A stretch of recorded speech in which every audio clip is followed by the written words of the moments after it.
Hello, students. We are doing this lecture number 7 for alternating current. And in this lecture, we are going to talk about transformer and related details. So, this is the last lecture of this alternating current जो कुछ भी आपको पढ़ना है इसमें सब कुछ पीछे के सारे लेक्चर 1 to 6 में मैंने सारे टॉपिक करा दिए हैं और ये लास्ट का लेक्चर है ट्रांसफार्मर और उससे रिलेटेड। चलिए हम लोग लेक्चर के अंदर चलते हैं और उसको समझते हैं अच्छे तरीके से। So we are doing this transformer, energy loss in transformer, and how transfer useful in transmission in power, how transformer useful in transmission of power, and numerical एक दो क्वेश्चंस करने की कोशिश करेंगे और फिर इसको हम खत्म करेंगे इस लेक्चर को। सो ट्रांसफॉर्मर की बात करें तो यू सी लाइक ये एक आयरन कोर है, राइट, और सॉफ्ट आयरन कोर है, इसको आप कह लीजिए। This is soft iron core और इस सॉफ्ट आयरन कोर के ऊपर वाइंडिंग है। सॉफ्ट आयरन कोर के ऊपर वाइंडिंग है। पहले मैं ट्रांसफार्मर को डिफाइन करना चाहूंगा। What is this? N electric device, N electric device device which is used to convert an electric device which is used to convert or transform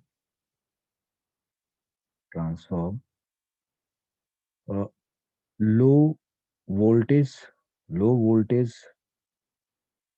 and high current signal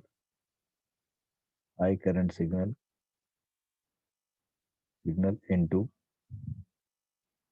high voltage and low current signal. That's what the point is. And vice versa.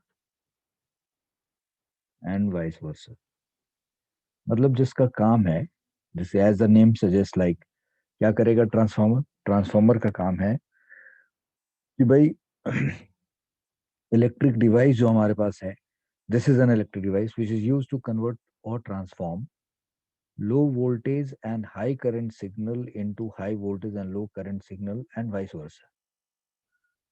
So अब ये आपके दिमाग में पहला सवाल है, ये लो voltage high current का क्या मतलब है और हाई वोल्टेज लो करंट का क्या मतलब है?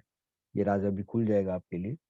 फिलहाल दिस इज द डिवाइस, ये इलेक्ट्रिक डिवाइस है, इस काम में आता है। तो अब मैं आपको एक ये लो वोल्टेज और हाई करंट और हाई वोल्टेज लो करंट की बात आपको मैं समझा रहा हूँ मैं। तो पहले हमने जो यहाँ पे स्थिति है इसके हिसाब से ट्रांसफार्मर हम लोगों को दो तरीके के मिलते हैं। That is this transformer is of two type. क्या हुआ जी? एक हुआ स्टेप डाउन ट्रांसफार्मर और एक हुआ step up transformer. Step up और step down transformer. Step down. तो अगर हमारे पास low voltage and high current है, low voltage and high current है, हाई करंट, उसको हमने कन्वर्ट कर दिया किसमें? देखो लो वोल्टेज है, इसको लेके आया high voltage and low current. तो अगर ऐसा किया हमने तो इसको हम स्टेप अप कहेंगे। तुम्हारा सवाल ये होगा क्यों low voltage to high voltage हो रहा है? वोल्टेज तो बढ़ रहा है बट करंट तो घट रहा है। तो स्टेप अप किसके लिए रिगार्ड में कहा गया? तो ये स्टेप अप और स्टेप डाउन जो वर्ड का इस्तेमाल होता है ये वोल्टेज के रिस्पेक्ट में होता है। लो वोल्टेज से हाई वोल्टेज हो गया इसलिए वो स्टेप अप कहलाएगा, और अगर हाई वोल्टेज से लो वोल्टेज होगा तो वो स्टेप डाउन कहलाएगा।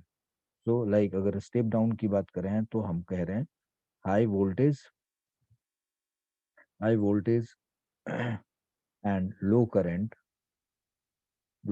को हम लोग इसमें कन्वर्ट कर दिए लो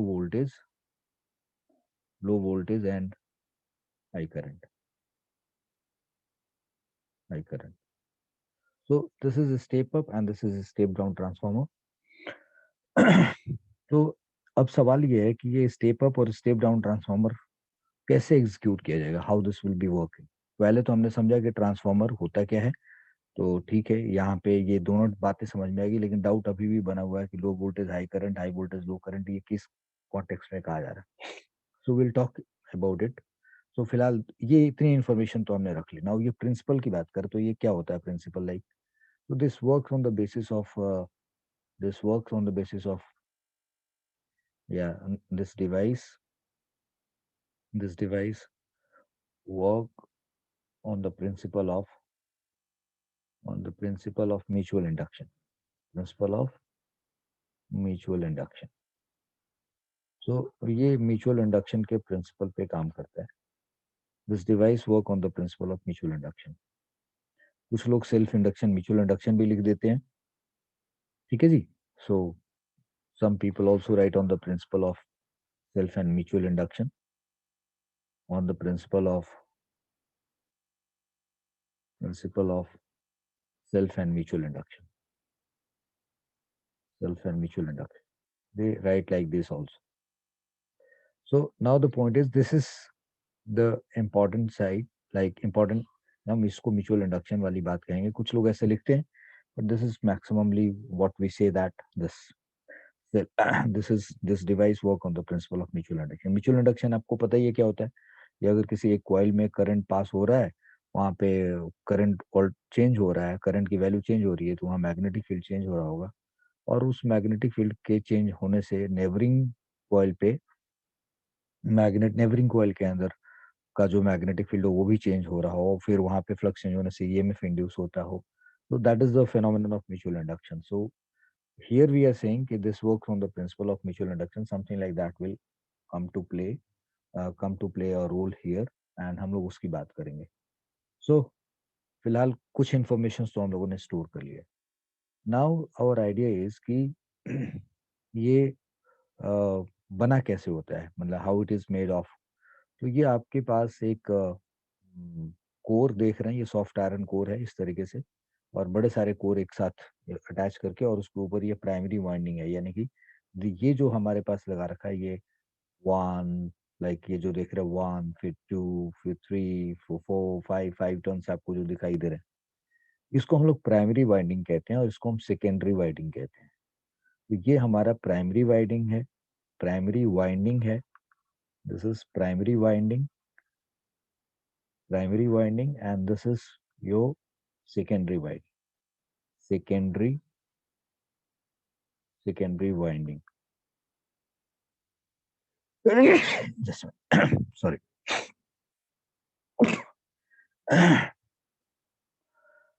Sorry. So this is your primary winding, and this is your secondary windings. अब ये प्राइमरी और सेकेंडरी वाइंडिंग कहने का मतलब क्या है कि ये इसमें हम लोग करंट प्रोड्यूसिंग सोर्स रखे हैं, इसमें करंट डिटेक्टिंग सोर्स है, या यहाँ पे हम लोग वोल्टेज मेजर कर रहे हैं, इसके वजह से ये यहाँ पे वोल्टेज पैदा हो रहा है. That is what we are trying to talk about it. So we know, like एक सॉफ्ट आयरन कोर है, और उस कोर के ऊपर ये वाइंडिंग की गई है. So that's what the point is. So we are saying that construction की बात करें, सो there are primary windings and secondary windings on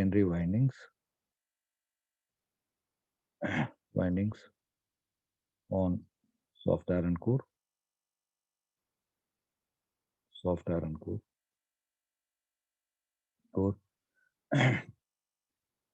so there are primary winding and secondary windings on soft iron core as shown in figure.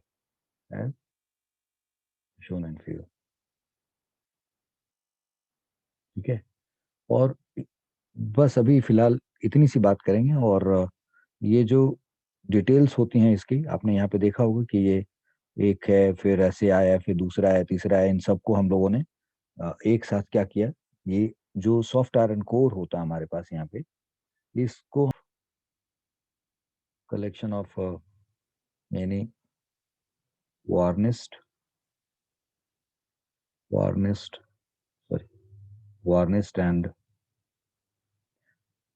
and laminated iron core.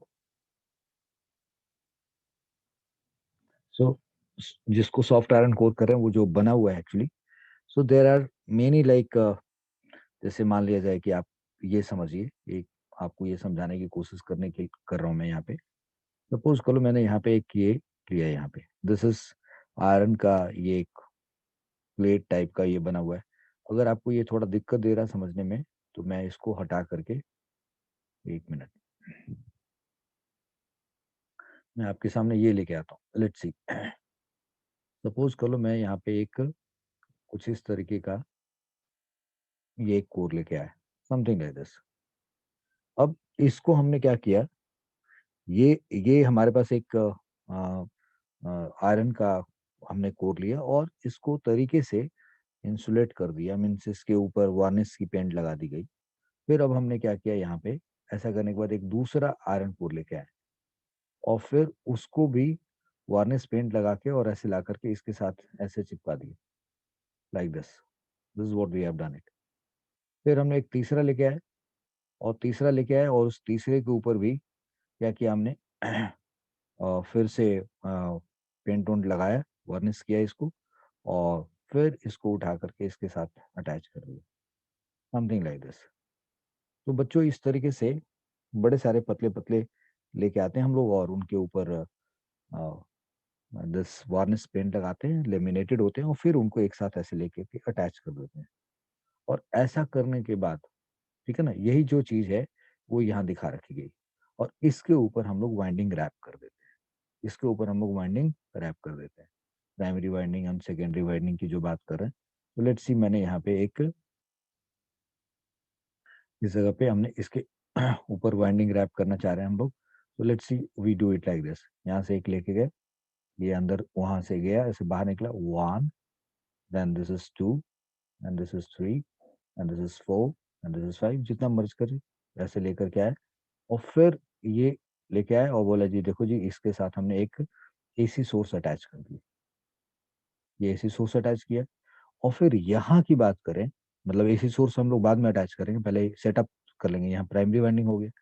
और फिर यहाँ की बात करें तो क्या होगा, वी आर सेइंग दैट कि let's suppose, we are saying that ऐसे आया और फिर वन, फिर ठीक है ना, one, this is two, this is three, four, five, ठीक है, सिक्स, सेवन, एट, नाइन, 10, 11, 12, 13, 14, 15, ऐसे करके ऐसे निकाल दो। और फिर यहाँ पे हमने इसके क्रॉस लगा दिया और यहाँ पे एक वोल्ट मीटर टाइप का एक ऑल्टरनेटिंग वोल्टेज को मेजर करने वाला एक डिवाइस लगा दिया। ऑल्टरनेटिंग वोल्टेज को मेजर करने वाला एक डिवाइस लगा दिया, हॉट वायर वोल्ट मीटर जिसको कहते हैं हम लोग। अब हमने यहाँ पे वो डिवाइस लगा दिया और बोला कि ये डिवाइस इसके बीच के वोल्टेज को मेजर करेगा, ठीक है। So this device is here और हमने, यस, और हमने यहाँ पे एक वोल्ट मीटर लगा दिया। सो अब इसके अंदर जो वोल्ट मीटर है, वो वोल्ट मीटर हमें, इसके अंदर का जो वोल्ट मीटर है वो हमें इस वाइंडिंग के अक्रॉस के वोल्टेज को देगा। तो आप समझ गए, there are primary windings and secondary windings on soft iron core as shown in the figure. Soft iron core collection of many varnished and laminated iron core. This is what we are trying to talk about it. तो ये construction है जी। अब हम इसकी working को समझने की कोशिश करें कि हाउ दिस इज वर्किंग। सो इसके वर्किंग की बात कर लेते हैं हम लोग। तो अब क्या हुआ कि अगर आपने आपने जानबूझ करके देखा कि प्राइमरी में नंबर ऑफ टर्न्स कम रखे आपने, सेकेंडरी में नंबर ऑफ टर्न्स क्या रखे, 15 रख दिए। यहाँ पे आपने 5 रखा है और यहाँ 15 रखा है आपने, 3 टाइम्स कर दिया। आप और भी ज्यादा टाइम्स कर सकते हो। तो वर्किंग समझाने के लिए कि सपोज कर लो कि ये जो हमारा एसी, ये जो ऑल्टरनेटिंग सोर्स है ये प्राइमरी वाइंडिंग के साथ लगा हुआ है। जब ये प्राइमरी वाइंडिंग के साथ इसमें ये एसी सोर्स इसमें करंट भेजता होगा, तो इसमें करंट भेजने के वजह, इसमें जब करंट होगा तो यहाँ पे एक मैग्नेटिक फील्ड हो जाता होगा। भाई इसमें करंट होगा तो इस करंट कैरिंग कॉइल बन गया, इसका एक अपना मैग्नेटिक फील्ड होता होगा और इस मैग्नेटिक फील्ड में ये सॉफ्ट आयरन कोर है, तो वो उस मैग्नेटिक फील्ड से और वो आयरन जो कि मैग्नेटाइज हो जाएगा और फिर आयरन भी इस मैग्नेटिक फील्ड को एनहांस करेगा। तो कुल मिलाकर के इसके अंदर, आप जैसे आपने एक सोलेनाइड के अंदर आयरन कोर डाल दिया तो उसके अंदर का मैग्नेटिक फील्ड स्ट्रेंथेंड हो जाता है।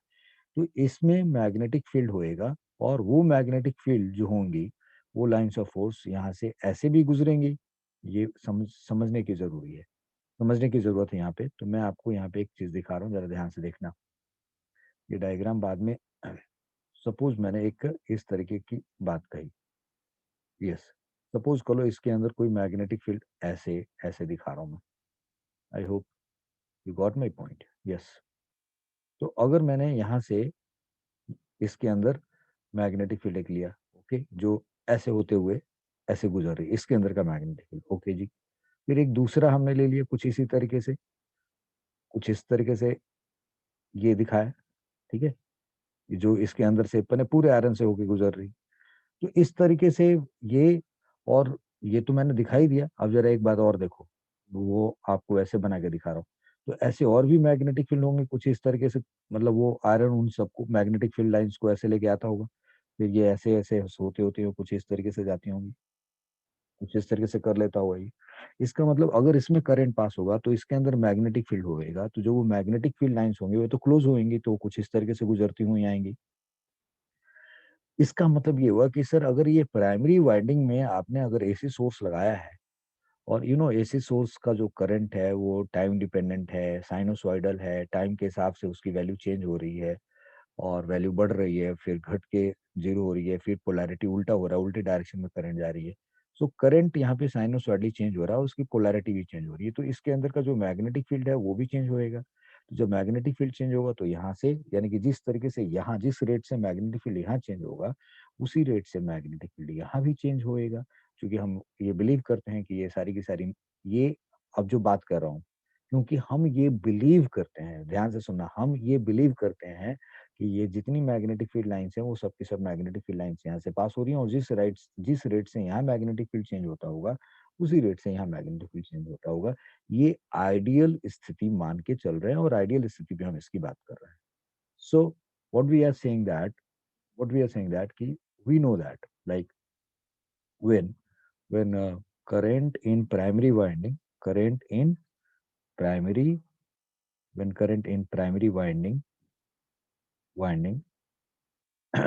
changes changes sinusoidally, changes sinusoidally sinusoidally due to uh, AC source attached,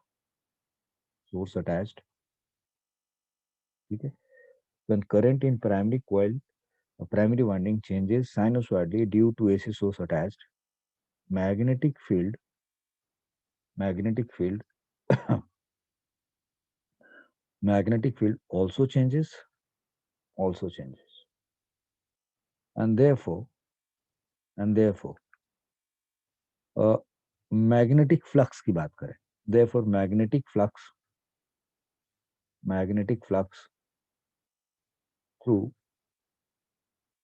each turn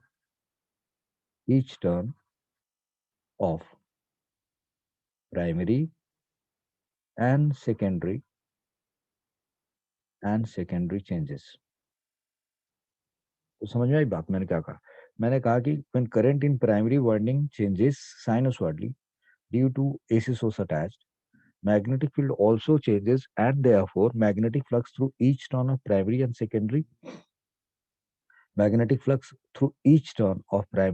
secondary changes। तो भाई प्राइमरी के भी पर टर्न से फ्लक्स चेंज होएगा, और सेकेंडरी के पर टर्न से भी फ्लक्स चेंज होएगा। तो ठीक है भाई, अब यहाँ तो जो आपने बना रखा है, इसमें मैग्नेटिक फील्ड ऐसे अंदर जा करके ऐसे जा रही है, यहाँ से भी कुछ ऐसे आ रही है, तो फ्लक्स तो चेंज होएगा भाई। और वी बिलीव दैट कि इन इन आइडियल स्टेट की बात हो रही है, इन ideal state rate of rate of flux change flux change through rate of flux change through each turn of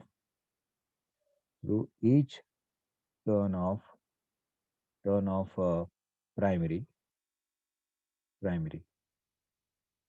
in ideal situation कह लो या ideal state कह लो, rate of flux of change through each turn of primary is equal to rate of change flux change through each turn of secondary। ये बात समझ, ये ideal state में क्या हुआ? in case no flux leakage, in case of no flux, no flux leakage. क्या मतलब है इस बात का? अगर फ्लक्स में कोई लीकेज ना हो तो, in case of, in ideal state, ideal state का मतलब in case of no flux leakage, मतलब जितनी फील्ड लाइंस यहाँ पे हैं वो सारी की सारी फील्ड लाइंस यहाँ से जा रही हैं, और जिस तरीके से, जिस रेट से यहाँ फील्ड लाइंस चेंज हो रही है वहां भी उसी से चेंज हो रही है। अब अगर मान लो कि कुछ फील्ड लाइंस यहाँ से ऐसे हैं, जो कुछ फील्ड लाइंस यहाँ से, जैसे ये है, मैं दिखा रहा हूँ just to make you understand this. Suppose कर लो कुछ फील्ड लाइंस यहाँ से ऐसे निकल गई, यहाँ से निकली और इसी में शामिल हो गई। अब ये फील्ड लाइंस यहाँ तो नहीं गई। ठीक उसी तरीके से आप कुछ फील्ड लाइंस ऐसे उम्मीद उम्मीद कर लो कि यहाँ से निकली और ऐसे ही घूम के चली है। अब ये फील्ड लाइंस इधर तो नहीं गई। So that's what we are trying to say that, कि अगर सपोज कर लो कि ये जो लीकेज दिखा रखा है कि ये फील्ड लाइंस गई और ऐसे चली गई, ये गई ऐसे गई, तो ये तो प्राइमरी में चेंज हुआ, सेकेंडरी में तो ये चेंज में आएगा नहीं। तो सेकेंडरी में तो क्या होगा, ये वाला चेंज आएगा। I hope you got my point. So अगर मैं कह लूं कि यहाँ पे जो मैग्नेटिक फील्ड लाइंस ऐसे आ रही हैं, नहीं जी ऐसा कुछ नहीं है, सपोज कर लो सॉफ्ट आयरन कोर का फायदा क्या है यूज करने का, बस कि ये इसके अंदर की जितनी भी मैग्नेटिक फील्ड लाइंस हैं उन सबको चिपका करके ऐसे थ्रू ऐसे ऐसे ऐसे ऐसे से लेते आएगा। Are you getting my point? तो जो जो ये हम सॉफ्ट आयरन कोर यूज करते हैं वो इसलिए यूज करते हैं क्योंकि it has a larger capacity कि ये मैग्नेटिक फ्लक्स के लीकेज को बचा के रखे, बट फिर भी होता होगा। So we are saying that कि in case of no flux leakage, तो मैं अब यहाँ से इसको उठा के, ये जो टर्म है यहाँ से इसको उठा के लेके जा रहा हूँ, ऐसे रख देता हूँ, फिर कभी बाद में जरूरत पड़ेगी तो मैं इसको लेके यहाँ आऊंगा। सो आई सेड दैट इसको उठा के यहाँ रख दिया। अब आपको मेरी बात समझ में आ गई?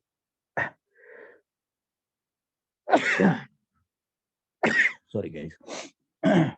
सो आई एम सेइंग दैट कि इन केस अगर कोई फ्लक्स लीकेज नहीं हो रहा है, in case no flux leakage, so rate of flux change through each turn of primary and rate of flux change through each turn of secondary। मैंने ये बता दिया फ्लक्स लीकेज नहीं हो रहा है, हम सॉफ्ट आयरन कोर इसलिए यूज करें। सॉफ्ट आयरन कोर का ये फायदा होता है कि वो कोशिश करता है कि भाई फ्लक्स लीकेज को बहुत मिनिमाइज रखे, फिर भी होता है, बट फिर हम मान के चल रहे कि आइडियल स्टेट में ऐसी बात करते हैं। तब इस केस में क्या होगा कि वी आर सेइंग कि D five, we are saying that okay D five by D T, ठीक है, D five up by D T, and per turn I'm saying rate of flux through each turn of primary d phi by dt, and that is I'm saying this primary is equal to d phi by dt of per turn of secondary। I mean इसको primary, I mean primary per turn, ठीक है, and this is secondary per turn मैंने कर दिया। तो D five by D T primary per turn और D five by D T secondary per turn, ये change same होएगा। दिस इज इन आइडियल स्थिति this is going to happen. इसको हम क्या कहेंगे, let suppose we are using this term E P, like epsilon P use कर लिया, और इसको हमने यूज कर लिया एप्सिलॉन एस और यहाँ पे इक्वल रख दिया। This is saying flux change होने से जो यहाँ पे ईएमएफ डेवलप होगा और वहां पे जो डेवलप होगा भाई, ये दोनों की वैल्यू क्या होगी, सेम हो गई। सो दिस इज, ये क्या बन क्या है, this is this saying that भाई इंड्यूस वोल्टेज, देखो इसीलिए मैंने कहा कि कुछ लोग उसको सेल्फ इंडक्शन और म्यूचुअल इंडक्शन, मैंने बताया ना कि on the principle of self induction mutual induction कहते हैं। भाई यहाँ पे फ्लक्स चेंज हो रहा है तो यहाँ फ्लक्स चेंज होने से क्या होगा, यहाँ फ्लक्स चेंज होने से यहाँ ईएमएफ इंड्यूस होएगा। तो जो लोग इसको कंसिडर कर रहे हैं, और इस अब करना पड़ेगा, तो जो लोग इसको, और आई मीन सॉरी, जो लोग सिर्फ ये बात कहते हैं कि ये म्यूचुअल इंडक्शन की बात है, तो ज्यादातर लोग ये कहते हैं, but I should say that on the principle of self and mutual induction, तो ऑलरेडी आप प्राइमरी के अंदर फ्लक्स चेंज करने से जो ईएमएफ इंड्यूस हो रहा है उसको कंसिडर कर रहे हैं ना भाई, तो ये सेल्फ इंडक्शन हो गया और यहाँ पे म्यूचुअल इंडक्शन हो गया। तो ये सेल्फ और म्यूचुअल इंडक्शन दोनों फेनोमेनन की बात की जाती है।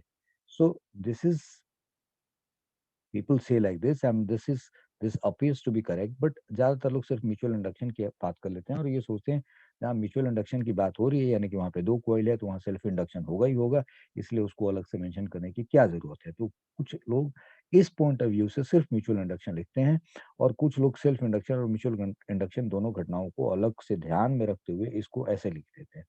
तो मैंने आपको हर बात समझा दी है इससे रिलेटेड। अब कह रहा हूँ दिस ईपी अपॉन यस, इसको क्या लिखा, induced voltage, voltage per turn of primary, per turn of primary or secondary। ठीक है जी, इन दोनों की वैल्यू बराबर होगी, this EP is equal to ये होगी। तो ये आपने समझ लिया। अब हम क्या कहना चाह रहे हैं, यहाँ तक तो आप पॉइंट समझ गए कि दिस इज पर के अंदर ये होगा, यानी कि we come to know this EP is equal to D five by D T. इसके मॉड की बात करें, वी नो कि वो माइनस में होता है, तो यहाँ पे एक माइनस साइन लगा दिया। लेट्स सी माइनस किसी और कलर से यूज करके लगाते हैं यहाँ पे। तो this is that this is minus sign है यहाँ पे। और फिर हमने बोला okay this D five upon D T, और फिर अगर हम ये इसकी बात करें विच इज इसके मॉड की बात करें, so we are saying okay minus D five by D T, and this secondary के लिए ये दोनों सेम होगा, ईपी इज इक्वल टू ये समझा दिया गया। अब ये बात तो समझ के हम वर्किंग समझ रहे थे। अब now we are saying something very interesting. मैं अगले पेज पे आपको लेके जा रहा हूँ। So voltage across primary coil क्या हुआ, total voltage, total voltage, voltage across primary coil की बात करें, अक्रॉस प्राइमरी कॉइल की बात करें तो वो कितना होगा, primary coil. So that is going to be, ये तो आपने पर टर्न बताया है कि ये वोल्टेज होएगा भाई, तो और उसमें नंबर ऑफ टर्न्स आपने कितना लिया, यहाँ पे 5 लिया है, यहाँ 15 लिया है। तो आप फिलहाल एक सिंबॉलिक वे में कि like number of turns of primary और इनटू दिस कर दीजिए, ये volt. And similarly total voltage across secondary की बात करें, सेकेंडरी की बात करें तो वो कितने के बराबर होगा, that is going to be the NS and this, and you know EP is equal to S. तो हम लोग इसको ऐसे भी लिख सकते हैं, एनपी एंड दिस पर्टन की voltage and this NP into this, क्योंकि हम ये मान लेते हैं कि प्राइमरी और सेकेंडरी ये दोनों का जो वोल्टेज है चूंकि वो बराबर है ही, तो कब आइडियल स्थिति में। So this is what we have written, okay जी। सो अब ये प्राइमरी के क्रॉस टोटल वोल्टेज हो गया, सेकेंडरी के क्रॉस टोटल वोल्टेज हो गया। अब प्राइमरी के क्रॉस जो वोल्टेज है एनपी एप्सिलॉन जो हमने लिखा हुआ है, जहाँ पे एप्सिलॉन को हम लोग वोल्टेज मान रहे हैं पर टर्न से, तो यू नो इसमें सिर्फ ये सोर्स लगा हुआ है। तो जो इसका बैक ईएमएफ होगा, बेटा ध्यान से सुनना इस बात को, इसमें जो बैक ईएमएफ होगा, वो जो बैक ईएमएफ होगा ऑल द टाइम इस वोल्टेज के बराबर होगा भाई। जो एसी का वोल्टेज होगा बैक ईएमएफ ऑलवेज उसी के हिसाब से होगा। ये चेंज होएगा तो वो भी चेंज होगा, ये चेंज होगा तो वो भी चेंज होगा, क्योंकि और यहाँ पे तो कोई लगाव नहीं है, यहाँ पे हम लोग कोई मान के नहीं चल रहा है कि कोई रेजिस्टेंस है। सो इसका मतलब ऑल जो इसका वोल्टेज होगा इसके क्रॉस का बैक ईएमएफ ठीक उसको काउंटर बैलेंस करने के लिए उतना ही वोल्टेज यहाँ पे बना के आएगा। बट इसमें नंबर ऑफ टर्न्स हमने ज्यादा कर रखा है, तो भाई पर टर्न तो वोल्टेज यहाँ भी सेम है, बट नंबर ऑफ टर्न्स यहाँ ज्यादा है, तो इसलिए यहाँ पे जो टोटल वोल्टेज पैदा हुआ वो कुछ ज्यादा बन गया। अब आई एम सेइंग दैट कि ये बेसिक बात समझा दी कि जो ये प्राइमरी सोर्स लगा हुआ है उसका जो वोल्टेज है वो ऑल ऑल द टाइम इसके बराबर होगा। और सेकेंडरी में सोर्स के क्रॉस जो वोल्टेज पैदा हो रहा है, सेकेंडरी कॉइल के क्रॉस जो वोल्टेज पैदा हो रहा है वो ये है। और that can be used as a supply to another device, यानी कि ये voltage this voltage can be used as a supply voltage some other device, that's what we are trying to say. Now voltage ये दोनों निकाल लिया। If NP is greater than NS, if NP is greater than NS, so what you are going to write? You are going to write that the voltage across primary will be NP is greater, so पहले मैंने को छोटा वाला लिखना चाहिए था, मैंने greater NP is greater than बोल दिया, मैं मुझे पहले NP NS से छोटा दिखाते हुए बात करनी है। So if NP is lesser than this, so primary के क्रॉस का जो वोल्टेज होगा वो क्या होगा, सेकेंडरी के वोल्टेज से क्या होगा, छोटा होगा। यानी कि सेकेंडरी के अक्रॉस जो वोल्टेज होगा बड़ा होगा किससे, प्राइमरी से। और दूसरी बात करें कि if NP is greater than, ये भी स्थिति आ सकती है, तो उस केस में प्राइमरी का ये वोल्टेज किससे बड़ा हो जाएगा, लाइक दिस। ये बात समझ में आ गई, okay. Now we are saying that कि अगर प्राइमरी छोटा और सेकेंडरी के नंबर ऑफ टर्न्स बहुत बड़ा है, तो आप देख रहे हैं ना कि यहाँ पे सोर्स का जो वोल्टेज था वो वोल्टेज प्राइमरी, चूंकि मैं बता चुका कि ये वोल्टेज सोर्स का वोल्टेज है ऑलवेज, जो प्राइमरी के क्रॉस टोटल वोल्टेज होगा। तो प्राइमरी के क्रॉस जो वोल्टेज है, जो वोल्टेज है, और अगर सेकेंडरी में नंबर ऑफ टर्न्स हमने देखो जी हम लोगों ने यहाँ पे गलत कर दिया ना, यहाँ पे एनपी और यहाँ एनपी लिख दिया, we have to write what, NS, right, okay. So so I said that कि अगर एनपी छोटा और एनएस बड़ा है, तो आप देखो कि एनपी छोटा होने से प्राइमरी के क्रॉस का जो वोल्टेज है वो सोर्स का वोल्टेज है, लेकिन एनएस बड़ा होने से जो उसके क्रॉस जो सप्लाई वोल्टेज बनेगा किसी दूसरे डिवाइस का, तो वो जो वोल्टेज पैदा हुआ वो वोल्टेज सोर्स के वोल्टेज से क्या हो गया, बड़ा हो गया।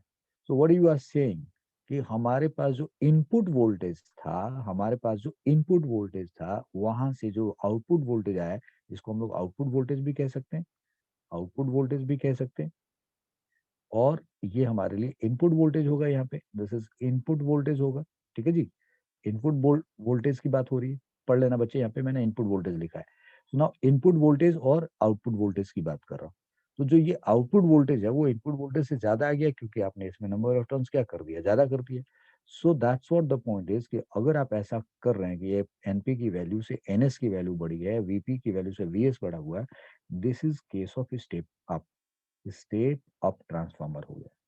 और अगर अब यहाँ पे सवाल होगा, क्यों सर, वोल्टेज तो बड़ा हो गया सेकेंडरी का, तो स्टेप अप कह दिया, लेकिन करंट के बारे में आपने बताया था कि आपने तो कहा था हाई वोल्टेज लो वोल्टेज हाई करंट को हाई वोल्टेज लो करंट में कन्वर्ट करेंगे तो स्टेप अप करेंगे। तो मैं उसके बारे में भी थोड़ी देर में आपसे बात कर लेता हूँ, फिलहाल यहाँ पे आप ध्यान बनाए रखिए। तो यहाँ पे तो ये हुआ कि इफ एनपी इज, और एनपी और एनएस में एनएस की वैल्यू अगर एनपी से बड़ा हो गया, तो जो हमारा सेकेंडरी के क्रॉस जो वोल्टेज आया वो प्राइमरी के वोल्टेज से बड़ा हो गया, this is called step up की तरीके से। और अगर ये सिचुएशन है तो दिस इज स्टेप डाउन होगा, दिस इज स्टेप डाउन होगा। सो हमने यहाँ पे ये बात तो समझ ली। अब दूसरी बात आपसे कह रहा हूं मैं, we know that, we know that, ये ध्यान रखने की बात है, we know that power is equal to, power is equal to क्या भाई, इंस्टेंटेनियस पावर की बात करें तो वोल्टेज इंटू करंट होता है, वोल्टेज इंटू करंट होता है भाई, this is what we have, voltage into current, power का मतलब।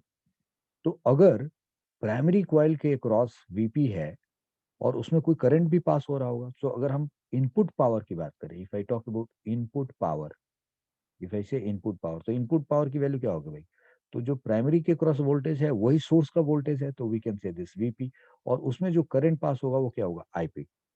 अब तुम कहोगे कि सर ये तो एसी वोल्टेज है ना सर, तो ये तो बदलता रहता है ना सर, तो आप ये कैसे वीपी वीएस लिख रहे हैं।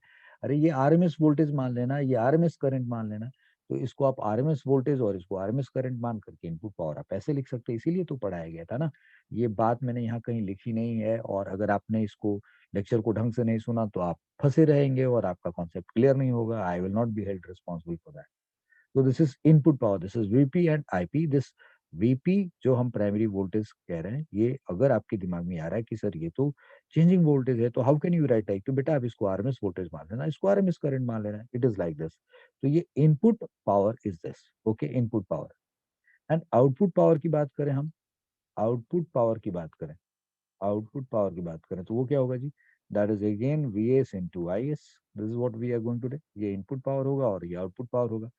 अब सोचो, अब जो बात समझा रहा हूं मैं, कि मान लो जो कि ये आपका सोर्स है, ये आपका प्राइमरी सोर्स है, इस प्राइमरी सोर्स से आप, primary this primary source has a certain amount of power.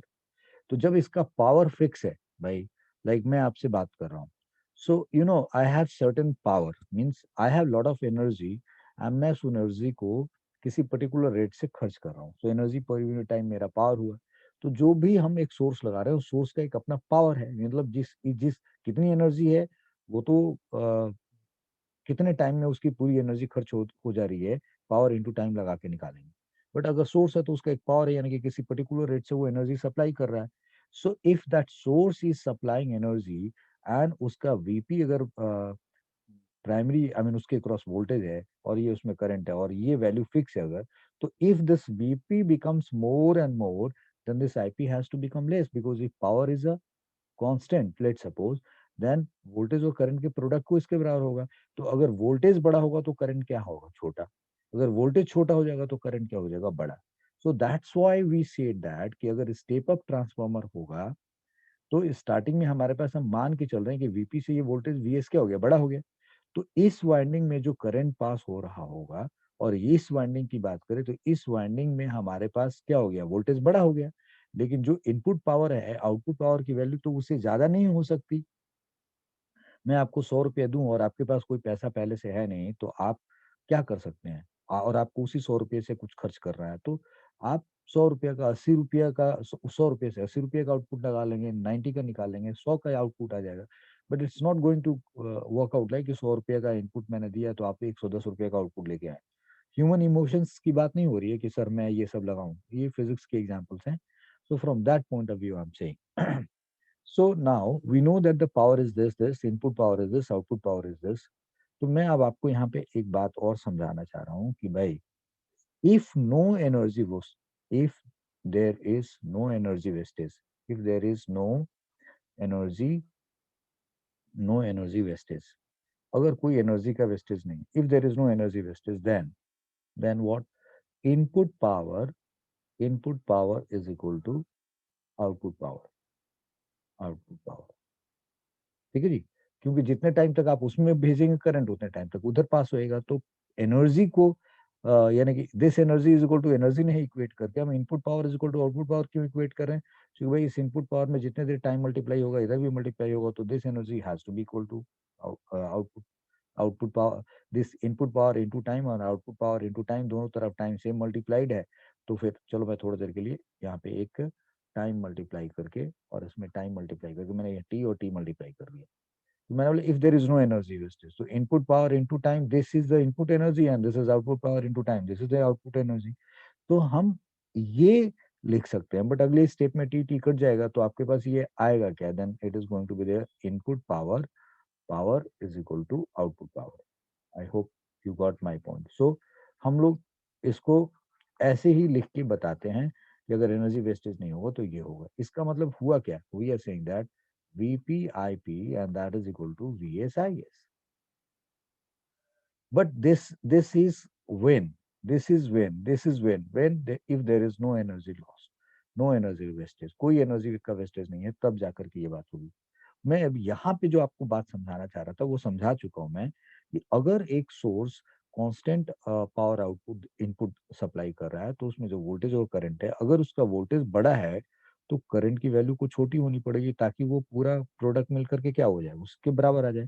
So that is why, like अगर स्टेप अप ट्रांसफॉर्मर है, so if I am saying that the input voltage is more, तो current उसमें छोटा होगा, और output में अगर voltage हमारे पास क्या होगा, छोटा होगा, तो करंट बड़ा होगा, और आउटपुट वोल्टेज बड़ी होगी तो करंट की वैल्यू को क्या होना पड़ेगा, छोटा होना पड़ेगा। So keeping this in mind, this statement has been written that transformer is a device which is used to convert and transform low voltage and high current signal into high voltage low current signal and vice versa. So I hope you have understood that. क्योंकि भाई एक source है, इस source के पास एक input power है, उस power में अगर आपका वोल्टेज बहुत बड़ा है और करंट छोटा है, अब ये बड़ा और छोटा का मतलब है, मान लो कि करंट है 2 और वोल्टेज है 10,000, तो 10,000 इंटू 2 क्या हो गया, 20,000, यानी कि 20,000 वॉट का रेट था यहाँ पे, और 10,000 वोल्टेज हो गया, तो अब करंट को तो दो ही होना पड़ेगा ना। अब 10,000 और 2,000 के दोनों नंबर को कंपेयर करोगे, so you'll find that the voltage is high and current is low. And अगर रेसिप्रोकल कर दिया जाए कि वोल्टेज 2 हो जाए और करंट 10,000 हो जाए, तो you can understand the voltage is low and current is high. So ये हाई वोल्टेज लो करंट मतलब उनके नंबर को कंपेयर करते हुए और फिर प्रोडक्ट जो आ रहा है, तो नंबर के कंपैरिजन को ध्यान में रखती ये बात कही गई है। इतनी बात आपको मैंने कह दी, सुन लिया आपने, मुझे लगता है कि अब आपको समझ में आ जानी चाहिए ये बात। So now this input power और आउटपुट पावर को हमने ऐसे लिख दिया, और if there is no energy wastage we will write like this. इसका मतलब कि हम यहाँ से Vp upon Vs is equal to क्या लिख सकते हैं, we can write Is upon Ip। अब कोई अगर यहाँ से कहे कि Vs अपॉन Vp लिखना हो तो वो क्या लिखेगा भाई, so he will write Ip upon Is। This is what the point is. तो क्या ये फॉर्मूला हर बार अप्लाई हो सकता है? Can we apply this formula every time? तो answer is no. Why? Because this will be only applied if there is no energy wastage.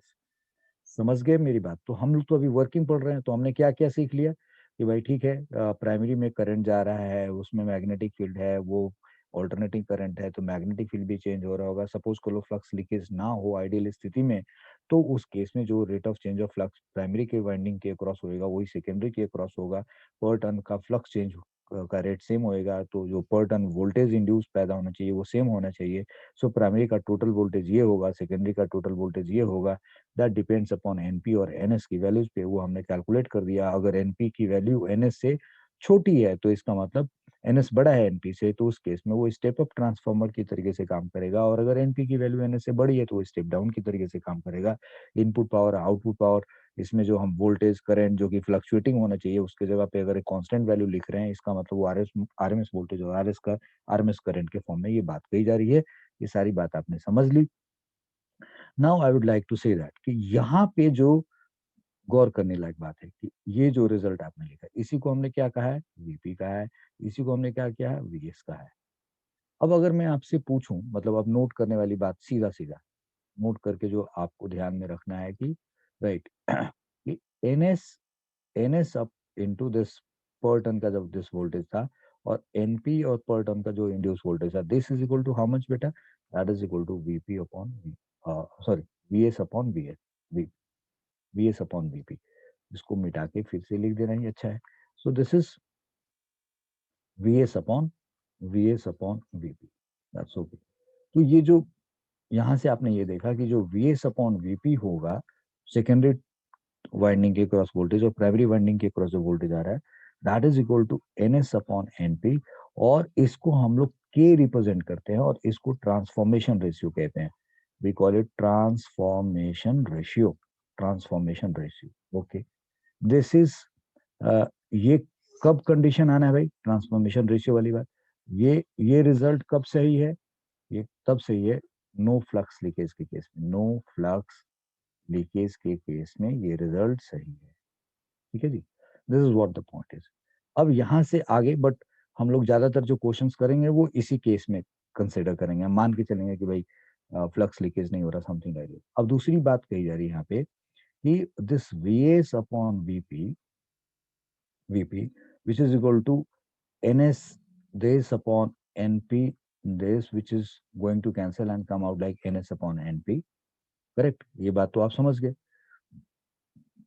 और आपने अभी कुछ देर पहले, ठीक है ना, अभी यहाँ पे पढ़ा है कि वी एस अपॉन वीपी की value I P upon I S के बराबर होगी, and that is equal to we are writing here I P upon I S. ये रिजल्ट कब होएगा, when this result is going to happen, this is true, ये तो बिल्कुल सही है जब फ्लक्स लीकेज नहीं होगा, and which we have tried to uh, which we have tried to minimize flux leakage by using soft iron। तो अगर हम इसकी बात करें तो ये रिजल्ट कब होएगा भाई, when there is no energy wastage, when there is there when there is no energy loss, no energy loss, जब एनर्जी में कोई लॉस नहीं होगा तब ये रिजल्ट आएगा। इतनी बात देख रहे, ये वाला पोर्शन तो आप मैनेज करें ना, दिस इज इक्वल टू के, यानी कि इतनी बात मैं ये कहना चाह रहा हूँ, इतनी बात तो आप, अगर फ्लक्स लीकेज नहीं हो रहा है, एनर्जी, अब ये मतलब नहीं हुआ कि अगर फ्लक्स लीकेज नहीं हो रहा है, mind you what I am saying that कि अगर फ्लक्स लीकेज नहीं हो रहा है तो ये बात सही है, और एनर्जी लॉस नहीं हो रहा है तो इसके साथ ये टर्म भी आ जाएगा। लेकिन ये मतलब नहीं है कि फ्लक्स लीकेज नहीं हो रहा है तो ये पक्का है, कंडीशन है कि उसमें एनर्जी का भी वेस्टेज नहीं होगा। ऐसा हो सकता है कि फ्लक्स लीकेज ना हो और एनर्जी का वेस्टेज फिर भी क्या हो रहा हो, तो वो एनर्जी वेस्टेज फ्लक्स की वजह से नहीं, किसी और वजह से हो रहा होगा। तो ये कंडीशन ध्यान में रखना है कि दिस इज तो we have found just because of flux leakage ना हो तब होगा, और flux leakage and energy wastage नहीं होगा तो इसके साथ ये भी यूज हो जाएगा। क्लियर है point. practically there is a loss of energy, practically there is practically there is loss of energy, there is loss of energy, वो आइडियल स्थिति, there is loss of energy। तो जब वो लॉस ऑफ एनर्जी होगा, practically there is a loss of energy, तब उस case में क्या होगा भाई, तो हम ये मानेंगे कि आउटपुट पावर जो होगा जब लॉस ऑफ एनर्जी होगा, तो ऑब्वियसली इधर भी टी सेम होगा, बट आउटपुट पावर और इनपुट पावर में से आउटपुट पावर की वैल्यू क्या हो जाएगी, कम हो जाएगी। So we are saying that कि output power, I should say, practically there is a loss of energy, therefore output power output power is less than input power, वो इनपुट पावर से क्या होगा, छोटा होगा। अब जो आउटपुट पावर है वो क्या है भाई, that you have already say that V S I S है, और that should be less than what, with this VP I P, that's correct. So this V S I S upon VP I P की जो value होएगी वो it will be less than one, that's what the point is. ये क्या होगा, less than one होगा। ये in since practically there is a loss of energy, therefore output power is less than this, यानी कि ये चीज इससे छोटी होगी और ये इसके बराबर होगा। तो इफिशियंसी हम लोग उस केस में पढ़ते हैं, क्या पढ़ते हैं, इफिशियंसी।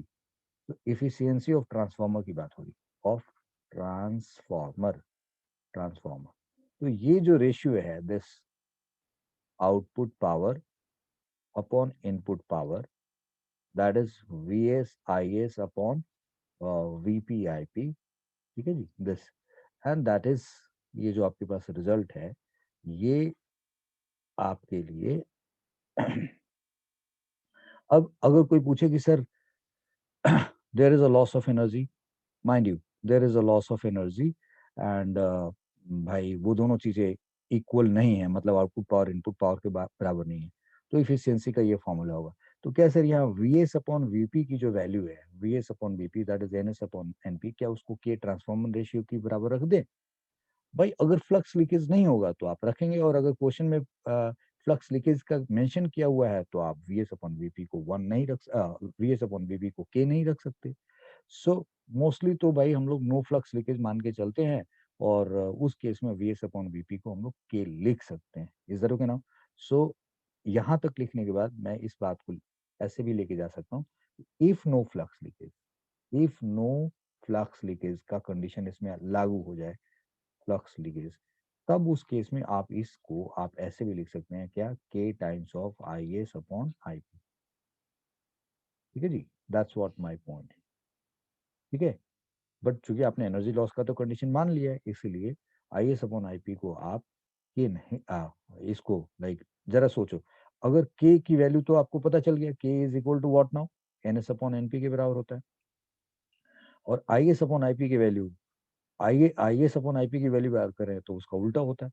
तो अगर ये बराबर होते हैं तो ये कट के क्या हो जाता है, वन आ जाता है। आई hope you got my point, know what I am saying, I said that कि यहाँ तो रिजल्ट हो गया भाई प्रैक्टिकली केस में, VS अपॉन VP की वैल्यू को हम के लिख सकते हैं कब, जब फ्लक्स लीकेज ना हो, और फ्लक्स लीकेज नहीं होगा तो ये कंडीशन होगा, और अगर एनर्जी लॉस नहीं होता तो IS अपॉन IP को हम लोग क्या लिख लेते हैं, इस के का रेसिप्रोकल 1/k, ये कट के क्या आ जाता, वन आ जाता। तो फिर उस केस में input is equal to output power हो जाएगा, input power is equal to output power हो जाएगा। तो बच्चों आपके लिए मैंने इसकी पूरी वर्किंग भी समझा दी कि भाई व्हाट इज दिस, कंस्ट्रक्शन भी समझ लिया, प्रिंसिपल भी समझ लिया, वर्किंग भी समझ लिया आपने, इसमें जो कंडीशन में, किस कंडीशन में पर टर्न का वोल्टेज सेम होएगा ये भी आपने समझ लिया, किस कंडीशन में कैसे फॉर्मूला यूज हो रहा है, that you have understood.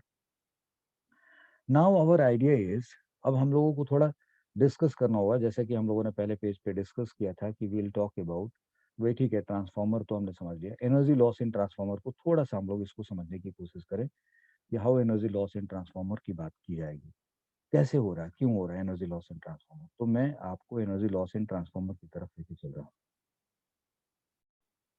So now we are doing energy losses in transformer, और इसके अंदर हमें चार तरीके के लॉसेस के बारे में we generally discuss. So that is number one is like you'll face like this is copper losses के नाम से भी जाना जाता है, copper loss,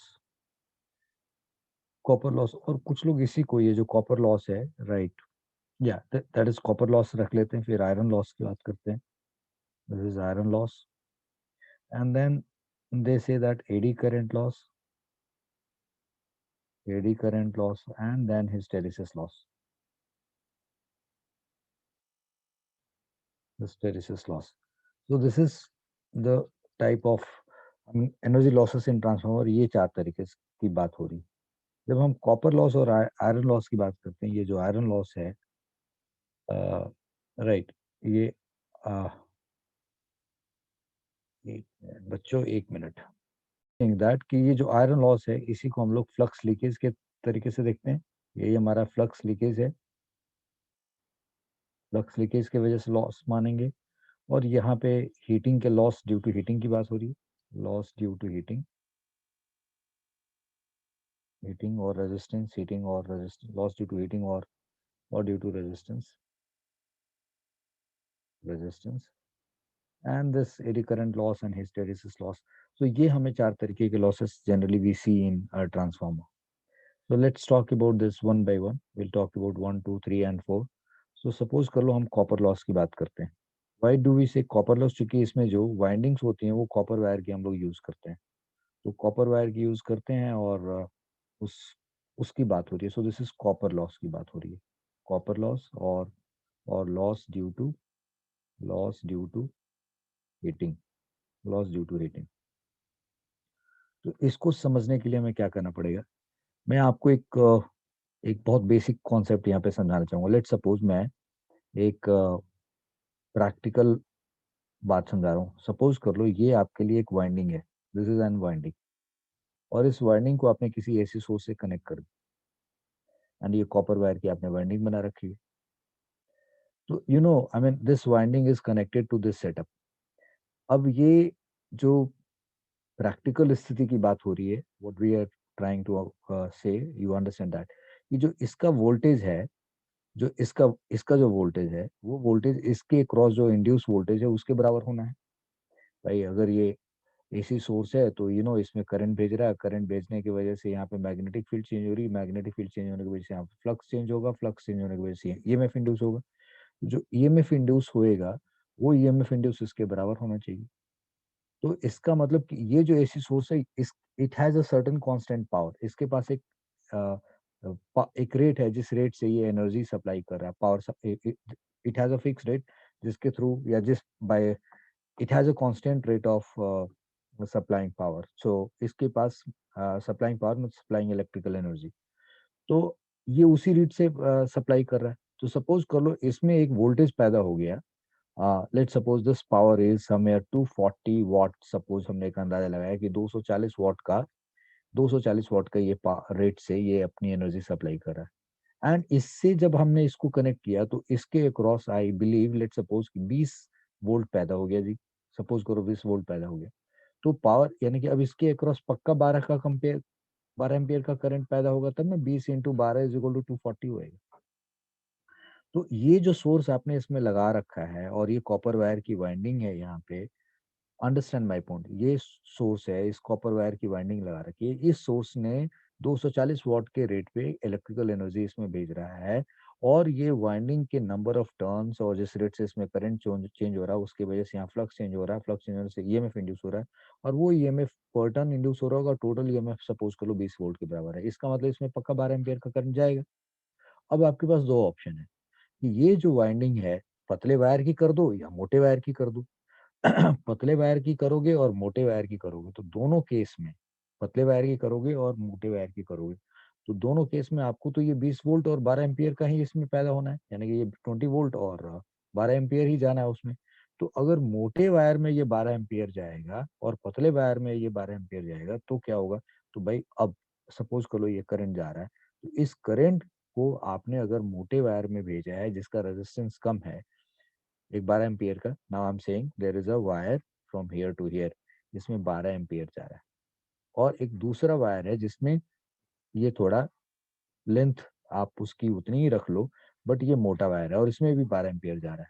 so the length of both the wire is same, right? Both the wire is same, but this wire is having more cross section area and the length is same, और दोनों में 12 ampere का current भेज रहे हो, तो अब यहाँ पे हीट क्या होगा? ज्यादा पैदा होगा ना यहाँ पे, या यहाँ पैदा होगा। सो अगर मोटा रेजिस्टेंस है तो आर इज इक्वल टू क्या होगा? रो एल बाई ए के नजरिए से देखें तो यहाँ पे एरिया बड़ा हो गया तो इसमें क्या हो गया? रेजिस्टेंस कम हो जाएगा। तो यानी कि अगर दो वायर सेम लेंथ के हैं, दोनों में सेम अमाउंट ऑफ करंट जा रहा है, कोई दूसरा सोर्स प्रोवाइड कर रहा है, तो इस केस में दोनों का लेंथ सेम होने से रेजिस्टेंस, दोनों का लेंथ सेम है और एरिया बट डिफरेंट है, तो जिसका एरिया बड़ा है उसका रेजिस्टेंस क्या हो जाएगा? कम हो जाएगा। तो यहाँ पे जो हीट डिसिपेशन होगा वो क्या होगा? कम होगा। तो कॉपर लॉस मतलब लॉस ड्यू टू हीटिंग की बात कर रहे हैं, तो हम लोग इसमें ये कहते हैं कि भाई these windings these windings have these windings are of wire copper wire. These windings are of copper wire copper wire, and have resistance have resistance have resistance across which if current passes, uh, have resistance when current passes when current when current passes passes heat dissipated heat dissipated by by I square RT, right? So if R is less, if therefore if R is less less less, then heat dissipated will be heat dissipated heat dissipated will be less. Will be less. तो ये आपको बात जो समझने लायक है कि जो source provider, जो सोर्स है, जो एनर्जी प्रोवाइडर है, वो एक कांस्टेंट पावर से हमें दे रहा है सप्लाई, और नंबर ऑफ टर्न्स वगैरह सब कुछ फिक्स है यहाँ पे। तो इसके क्रॉस जो वोल्टेज बनेगा फ्लक्स चेंज होने से, वो एक फिक्स वैल्यू आ गई, तो उसमें फिक्स करंट जाना है। अब उस हालत में जो वाइंडिंग होनी चाहिए उसका रेजिस्टेंस कैसा होना चाहिए? अगर वो छोटा होगा और उसके लिए एरिया अगर बड़ा होगा, तभी जाकर के उसमें हीट डिसिपेशन कम होगा। कुछ लोग इसको दूसरे तरीके से पढ़ के कंफ्यूज हो जाते हैं। वो ये सोचते हैं कि जैसे ये जो वोल्टेज है, इस वोल्टेज से इसमें जो इस ये जो सोर्स है, इस सोर्स की वजह से यहाँ पे वोल्टेज पैदा हुआ, और जो इसके क्रॉस वोल्टेज पैदा हुआ, जो इसके क्रॉस जो वोल्टेज पैदा हुआ, that voltage is equal to I R का फॉर्मूला इसमें लगा देते हैं। तो ऐसा तो नहीं है ना भाई कि इसमें जो वोल्टेज पैदा हुआ वो तो L D I upon D T से पैदा हुआ है। That L D I upon D T से वोल्टेज पैदा हुआ और उसमें करंट जा रहा है। हाँ, उसके पास जो रेजिस्टेंस है, उस रेजिस्टेंस में अगर करंट फिक्स जा रहा है, तो हम उस रेजिस्टेंस की वैल्यू छोटी रखेंगे, तो भाई उस केस में हीट डिसिपेशन कम होगा। So please don't connect this कि आप ऐसे सोचे कि सर एक बैटरी लेते हैं और इस बैटरी को उठा करके हमने यहाँ पे कोई रेजिस्टेंस ले लिया और ऐसे लगा दिया, ठीक है, और ये बैटरी कांस्टेंट पावर से सप्लाई कर रही है। तो ठीक है ना, उस केस में इसका वोल्टेज, इसका जो वोल्टेज है वो इसके क्रॉस मिला हुआ है। अब इसमें जो करंट जा रहा है और जो इसका रेजिस्टेंस है, इसके करंट और रेजिस्टेंस का प्रोडक्ट जो है वो इस वोल्टेज के बराबर होना चाहिए। तो यहाँ पे इंडक्टिव का कोई चक्कर नहीं है, L D A upon D T वाला कोई चक्कर नहीं है। तो उस केस में अगर हम ये जो वायर लिए हैं, इसमें जो करंट जा रहा है वो, और करंट और रेजिस्टेंस का प्रोडक्ट इस वोल्टेज के बराबर है। That is all the time. So इसका करंट और रेजिस्टेंस का इसके बराबर। तो अगर आपने यहाँ पे एक ऐसा वायर यूज कर लिया जिसका रेजिस्टेंस छोटा हो गया, तो इसमें अब करंट क्या होगा, ज्यादा जाएगा, और करंट ज्यादा जाएगा तो यहाँ पे पावर डिसिपेशन क्या हो जाएगा, ज्यादा बड़ा हो जाएगा। तो अगर आप यहाँ में मोटा वायर लेते हैं, if you take a thicker wire in that situation, यहाँ पे थिकर वायर यूज करते हैं और ये वोल्टेज लगा दिया और सेम लेंथ का लगाया, तो उस केस में रेजिस्टेंस क्या हो गया, कम। तो ये जो बैटरी है, अब इसमें करंट ज्यादा देगी, तो यहाँ पे पावर ज्यादा तेजी से, यानी कि इस बैटरी का पावर क्या हो गया, चेंज हो गया, यानी कि अब ये अलग रेट से देगी। तो यहाँ पे कहानी अलग हो गई, और यहाँ पे हम कुछ और कर रहे हैं कि ये एक सोर्स है, इस सोर्स कांस्टेंट पावर अगर दे रहा है, तो उस केस की बात हो रही है। आप समझ गए मेरी बात? सो that's what I am saying, कि इसको कंफ्यूजन में नहीं होना चाहिए कि इसमें जो वोल्टेज पैदा हो रहा है वो L D I upon D T से पैदा हो रहा है, और इसमें करंट ये भेज रहे हैं साहब, तो यहाँ पे वोल्टेज और करंट की वैल्यू फिक्स हो जा रही है। उस केस में अगर, चूंकि इस वोल्टेज और करंट को इसके बराबर होना पड़ रहा है, एंड उस केस में जब करंट जा रहा है, तो यहाँ पे जो रेजिस्टेंस है, उस रेजिस्टेंस की वैल्यू अगर छोटी की जाए थिक वायर लगा करके, तो यहाँ पावर का लॉस, हीट डिसिपेशन क्या होगा, कम होगा। सो कॉपर लॉस होता है क्या, लॉस ड्यू टू हीटिंग की बात हो रही है। This windings are of copper wire and having resistance when current passes, heat dissipated by this formula. तो अगर आप इसको कम करना चाहते हैं, तो आर को आप छोटा कर दीजिए, तो ये क्या होगा, इसमें हीट डिसिपेशन कम होगा। तो आपने एक बात ये समझ ली। Now will talk about iron loss. तो अगर हम आयरन लॉस की बात कर रहे हैं यहाँ पे, will talk about iron loss. तो आयरन लॉस की अगर हम बात करें, आयरन लॉस की बात करें, यानी कि we are talking about flux leakage की बात हो रही है, फ्लक्स लीकेज की बात हो रही है, फ्लक्स लीकेज की बात हो रही है, ठीक है जी। तो यू सी, अगर हम यहाँ पे, मैं आपसे इस डायग्राम में कुछ बात कह रहा था कि हमने सॉफ्ट आयरन कोर यूज किया है। इस सॉफ्ट आयरन कोर को हमने इस्तेमाल किया है, और सॉफ्ट आयरन कोर की कैरेक्टरिस्टिक्स ये होती है कि भाई जो उसके अंदर मैग्नेटिक फील्ड्स हैं, उन सबको अपने से बिल्कुल पास पास लेकर के चले, और वो उसका एडवांटेज ये होगा कि वो इधर से, मतलब मैक्सिमम फ्लक्स को क्या करेगा, वो ऐसे ऐसे ऐसे पास करा करके अपने थ्रू लेके आएगा। लेकिन मैंने आपको बताया कि चाहे वो लाख कोशिश कर ले, कि ये सिचुएशन तो होगी कि मान लीजिए एक फील्ड लाइन्स ऐसे गई, ऐसे निकल के आ गई, ये फील्ड लाइन्स गई और ऐसे निकल के आई, तो ये फील्ड लाइंस तो इसके थ्रू पास होकर के नहीं गई, इससे तो पास होकर के नहीं गई।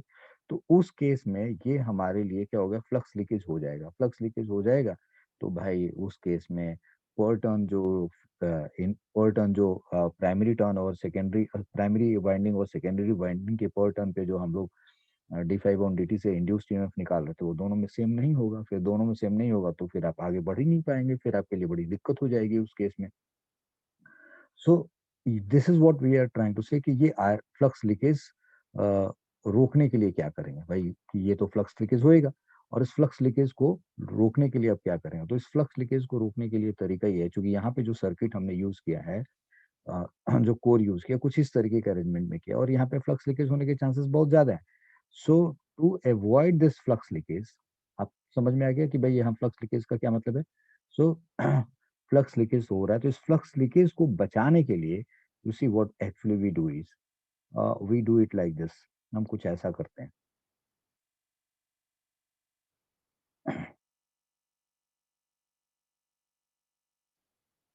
हमने कुछ इस तरीके का अरेंजमेंट लिया और हम यहीं पे सपोज कर लो मैंने बोला कि भाई हमने कुछ इस तरीके से,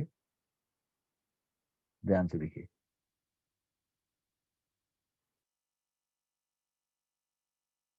1 2 3 एंड 4 एंड 5.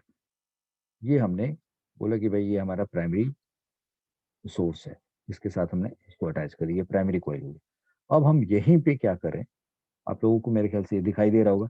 अब यहीं पे हम सेकेंडरी टर्न की बारी लेके आते हैं, समथिंग लाइक दिस.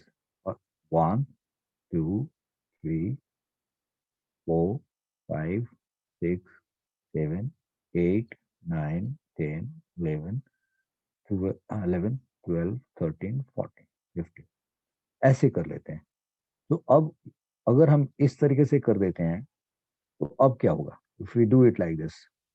तो एडवांटेज क्या होगा कि भाई अब इसके अंदर जो फ्लक्स होएगा वो सारा का सारा प्राइमरी और सेकेंडरी दोनों क्या हुआ है एक ही कोर के ऊपर टिके पड़े हैं, अलग अलग साइड में नहीं है. तो इस तरीके से फ्लक्स लीकेज को कंट्रोल किया जा सकता है. सो तो फ्लक्स लीकेज से बचने के लिए आई मीन ये दिस काइंड ऑफ ट्रांसफॉर्मर का सेटअप बना करके हम लोग इसको यूज करते हैं. I hope you got my point. So flux leakage का क्या मतलब है, तो we will simply say that कि to avoid avoid more flux leakage we have we have primary and secondary winding secondary winding on same core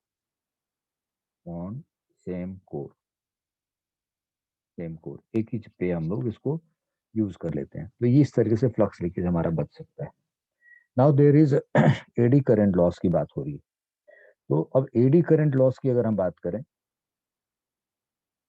AD current losses की बात कर लें, तो वी नो दैट कि अगर आपने कुछ इस तरीके का यूज किया है और यूज किया है यहाँ पे, तो जब फ्लक्स चेंज होगा यहाँ पे, फ्लक्स चेंज होगा यहाँ पे, तो इसमें भी यहाँ पे भी एडी करंट बनेगा, यहाँ भी एडी करंट बनेगा.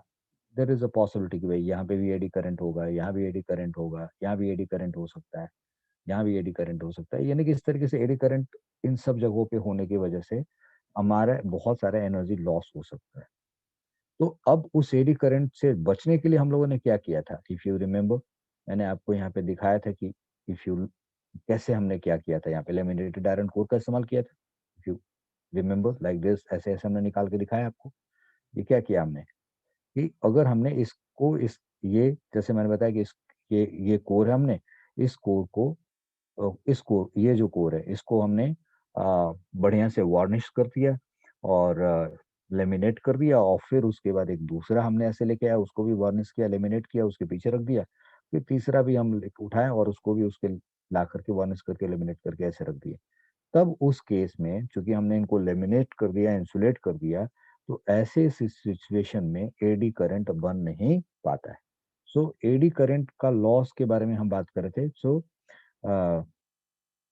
when magnetic flux changes, we know that we know that we know that magnetic flux we know that due to due to due to varying magnetic flux, yeah, due to changing magnetic flux, changing magnetic magnetic flux due to changing magnetic flux, eddy current produced, eddy current is produced, eddy current is produced, and immense immense amount of heat, amount of energy is dissipated in form of heat. Energy is dissipated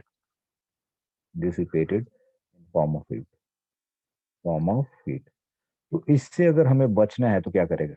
so to avoid this, to avoid this, we use we use laminated laminated and varnished varnished iron core. We use laminated we use collection of laminated and varnished cores, right? Cores ऐसे use कर लेते हैं, ठीक है ना। Thin cores हमने use कर, varnish thin cores, इनको यूज करके हम लोग इस तरीके से बच सकते हैं। This is how eddy current losses की बात से, आई मीन एडी करंट के लॉसेस को मिनिमाइज करने का तरीका है। Now there is the fourth one, we are talking about hysteresis loss. तो अगर आप हिस्टेरिसिस लॉस की बात करें तो दिस इज हिस्टेरिसिस लॉस की बात करें, सो अब आपको ये बात तो पढ़ाया हुआ है मैंने, मैग्नेटिज्म जो चार्ज हमें जो यूनिट नंबर 4 है वहां पे हम लोगों ने इससे रिलेटेड कॉन्सेप्ट पढ़ा हुआ है। यूनिट नंबर 1 2 3 4 5, यूनिट नंबर 5 में हमने हिस्टेरिसिस के बारे में डिस्कस किया हुआ है। सो हिस्टेरिसिस लॉस में क्या होता है कि आप जो आयरन कोर है, सपोज करो एक पर्टिकुलर डायरेक्शन में करंट जा रहा है, तो वो क्या हो रहा है? मैग्नेटाइज हो रहा है। To remember something of this sort of curve हमें मिलता है, जिस तरीके के कर्व हमें मिलते हैं हिस्टेरिसिस में, like something like this.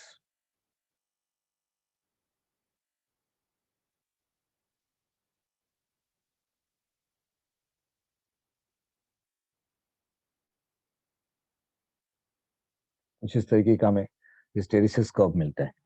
So what does it से दैट कि भाई अगर हम किसी को मैग्नेटाइज कर रहे हैं तो वो मैग्नेटाइज होते होते होते होते बल्कि परफेक्टली मैग्नेटाइज हो जाता है, और फिर जब हम उस करंट का डायरेक्शन बदलता है तो वो अपने आप को दूसरे डायरेक्शन में मैग्नेटाइज करने की कोशिश करता होगा। या करंट की वैल्यू, जैसे हमने करंट बढ़ाया तो वो मैग्नेटाइज होना स्टार्ट हुआ, और फिर करंट की वैल्यू घटेगी तो वो उसकी वैल्यू घटनी चाहिए। तो करंट पहले जब जीरो था तो जो वैल्यू होनी चाहिए दूसरी बार वही वैल्यू होनी चाहिए, बट ऐसा होता होता नहीं है। सो हिस्टेरिसिस लॉस में बार बार किसी चीज को, जैसे एक रबर है, रबर को यार एक बार खींचा छोड़ दिया, तो अगली बार क्या होगा? आप उसके अंदर आप जैसे उसको आपने खींचा और छोड़ दिया तो वो लौट के पूरी तरीके से आ गया, फिर खींचा छोड़ दिया फिर से लौट के आ गया। अगली बार आप करते रहे तो कुछ देर बाद क्या होगा? आप खींचोगे छोड़ोगे तो वो अपने ओरिजिनल शेप में नहीं आएगा, थोड़ा डिफॉर्म्ड रह जाएगा। जिस तरीके से रबर के केस में होता है, उसी तरीके से मैग्नेटिक मटेरियल के केस में भी ये होता है कि अगर हम उसको मैग्नेटाइज कर रहे हैं, मैग्नेटाइज कर तो बढ़ते बढ़ते मैग्नेटाइज हो गया, बट अब अगर हम जिस करंट की वैल्यू को बढ़ाने से वो मैग्नेटाइज हो रहा था, अब अगर मैं उस करंट की वैल्यू को घटाऊं तो वो उसी तरीके से डीमैग्नेटाइज नहीं होता, बिल्कुल। तो उसका कुछ इस तरीके का कर्व आता है, और इसी को हम हिस्टेरिसिस कर्व कहते हैं। तो इससे क्या होता है कि भाई जो फ्लक्स, यानी कि जिस पहली बार जिस आपने मैग्नेटाइज किया और फिर जिस रेट से फ्लक्स चेंज हुआ, और फिर उधर जो flux leakage I mean flux change हुआ, तो आपको जो वोल्टेज मिला है वो इंड्यूस वोल्टेज मिला पर टर्न, अगली बार आपको वो इंड्यूस वोल्टेज सेम मिलेगा ही नहीं, होगा नहीं मिल पाएगा, D five upon D T same आएगी नहीं पाएगी। यानी कि जो ये वैल्यूज आप पर टर्न निकाले थे D five by D T, so अब आप इस फाइव की वैल्यू ही क्या हो रही है?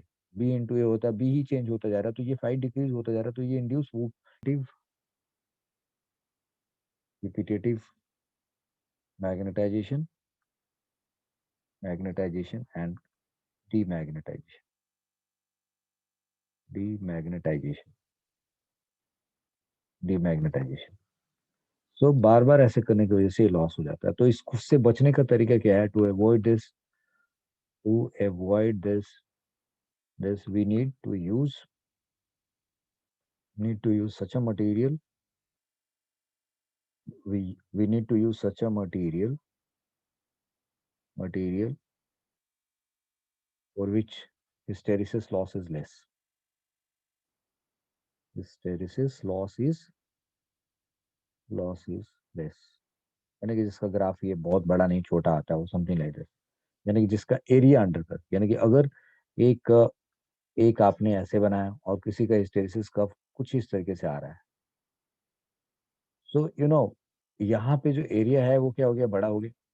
यहाँ एरिया क्या हो गया? छोटा हो गया। तो जिसका हिस्टेरिसिस कर्व ऐसे कुछ आएगा तो इसका एरिया छोटा हो गया, यानी कि यहाँ पे एनर्जी का लॉस क्या होगा? कम होगा।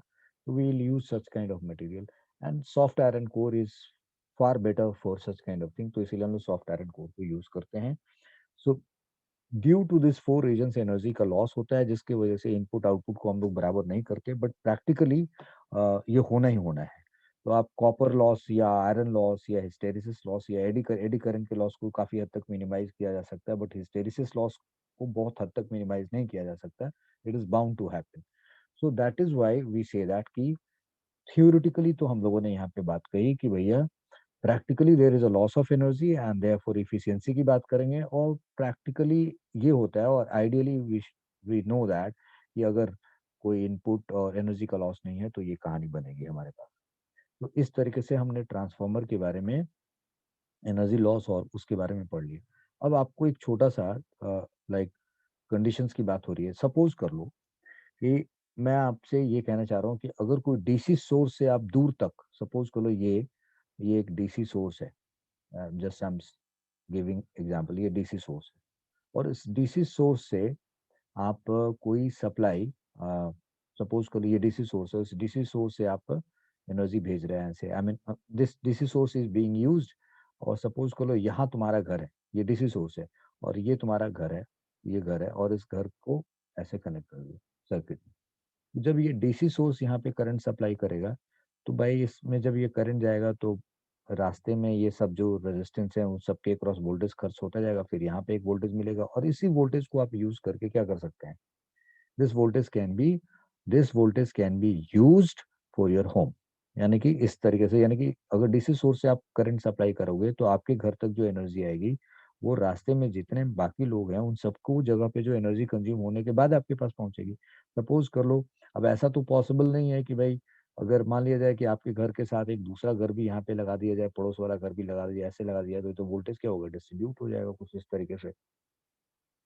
और फिर इसी के वोल्टेज से हम यहाँ ये सब कुछ पैदा हो कर पाएंगे। तो डीसी सोर्स को हम लोग यूज नहीं करते हैं पावर सप्लाई करने में। क्यों? क्योंकि ये बड़ी आसानी इसका ट्रांसफॉर्मेशन नहीं कर सकते, क्योंकि ये डीसी वोल्टेज है and it is a steady voltage है, ये साइनोसॉइडल वोल्टेज नहीं है, तो इसका ट्रांसफॉर्मेशन नहीं हो सकता, इसको ट्रांसफॉर्म नहीं कर सकते। और जब हम इससे किसी को सप्लाई करेंगे, लाइक आपको मालूम है कि घर में आप एक बैटरी यूज करते हो, और उस बैटरी से आप अगर सब जगह करंट प्रोवाइड करते हो, तो आप जैसे एक दूसरा सोर्स यूज करते हो, आई मीन सब पैरेलल में यूज करते हो, यू यूज इन लाइक अगर एक घर ये हो गया, सपोज एक डिवाइस ये हो गया, एक डिवाइस ये हो गया, एक डिवाइस यूज हो गया, ये सबको आप अगर पैरेलल में कनेक्ट कर दो, तब भी अगर ये डीसी सोर्स है, राइट, ये डीसी सोर्स से आप इसको कनेक्ट करते हो। So do you think that DC source can be use for a long supply, हमें दूर दूर तक पावर सप्लाई करने में? क्योंकि जो वो वायर यूज किया जाएगा, लॉन्ग वायर यूज किया जाएगा, तो उसमें तो एक सर्टेन अमाउंट ऑफ करंट, भाई सर्किट का जो टोटल रेजिस्टेंस है, टोटल रेजिस्टेंस निकालोगे, वोल्टेज अपॉन रेजिस्टेंस से करंट आएगा, फिर उस करंट के हिसाब से वहां पे एनर्जी क्या होगा, लॉस होएगी, हीट के फॉर्म में लॉस हो जाएगी। तो डीसी से अगर हम पावर सप्लाई करते हैं दूर दूर दूर दूर जगह तक, तो उसमें एनर्जी लॉस का बहुत ज्यादा चांसेस है, and that current is very much dangerous, because वहां पे एक certain steady amount of current pass करेगी करेगी। तो now what we think, I mean इससे बचते हुए एक दूसरा तरीका लोगों ने एसी सोर्स के बारे में सोचा, और एसी सोर्स से करंट अगर सप्लाई करने की बारी आई तो क्या किया वहां पे, ये देखिए समझिए। सपो अभी आपने नोटिस किया कि आपके पास अगर एक एसी सोर्स है, और उस एसी सोर्स का वोल्टेज हाई है और करंट, आई मीन एक एसी सोर्स ले लिया आपने, और इस एसी सोर्स से, इस एसी सोर्स ने एक सर्टेन कांस्टेंट पावर पे ये एनर्जी सप्लाई करा, सपोज करो। तो अब ये जो पावर सप्लाई कर रहा है, तो मैं क्या करूंगा, इमीडिएटली एक ट्रांसफार्मर यहाँ यूज कर लूंगा, I will use a transformer here.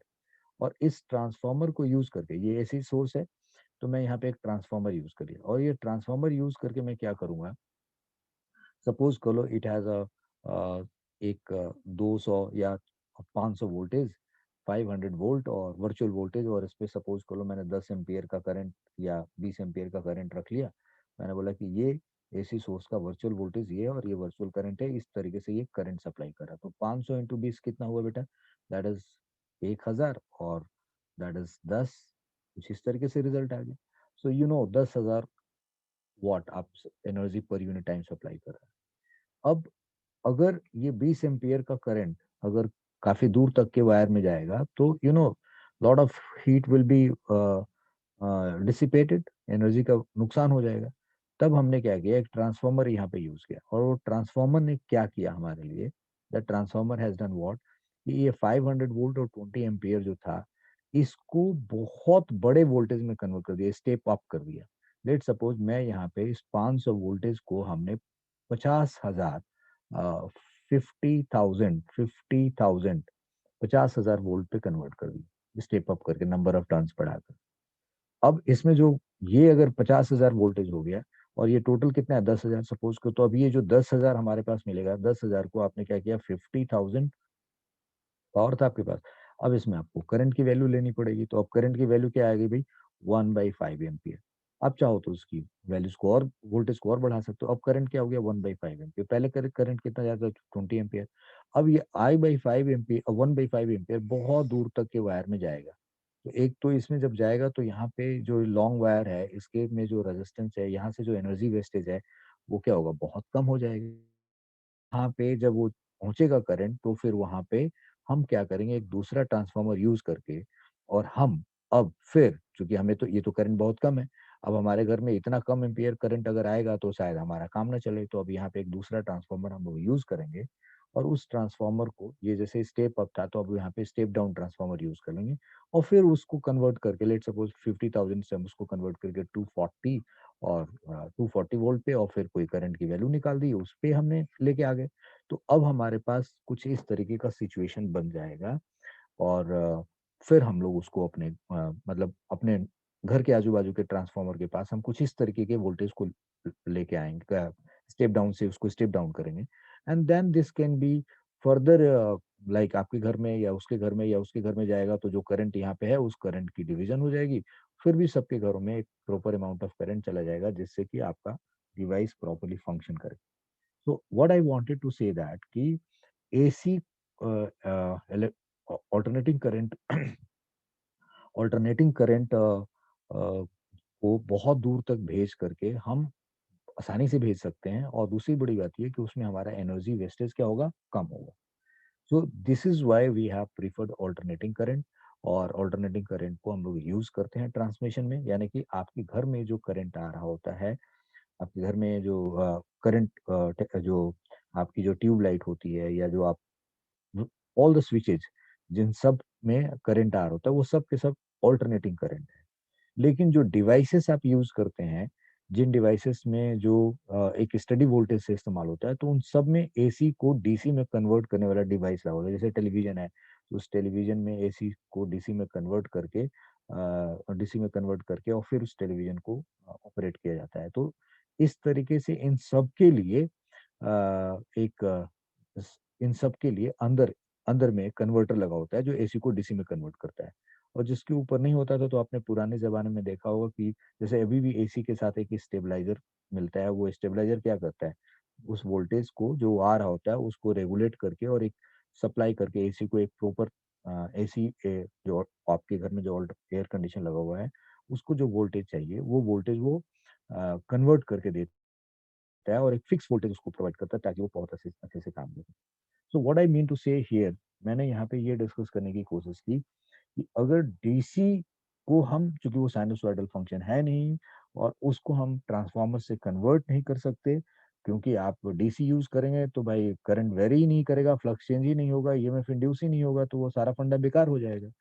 तो एसी से हम लोग, एसी की जब ये डिस्कवरी हुई, तो अब हमारे लिए power transmission from one city to, यानी कि power transmission from the place where power is being produce to a distant place, हम लोग पावर को सप्लाई कर पाते हैं without much wastage of electricity in between. So that is what the point is, ये AC का advantages है।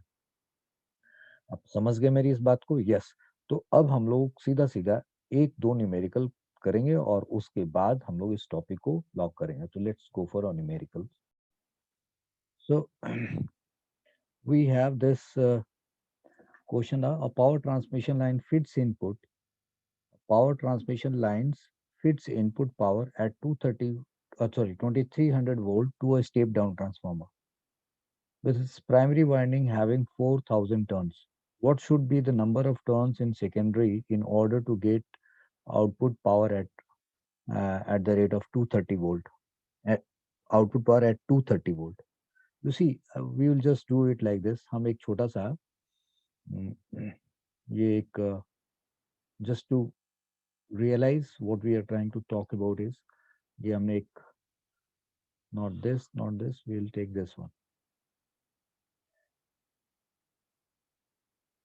ये हमने एक ऐसे समझ लो और अब इस क्वेश्चन को सॉल्व करने की कोशिश करते हैं जो बात कही जा रही,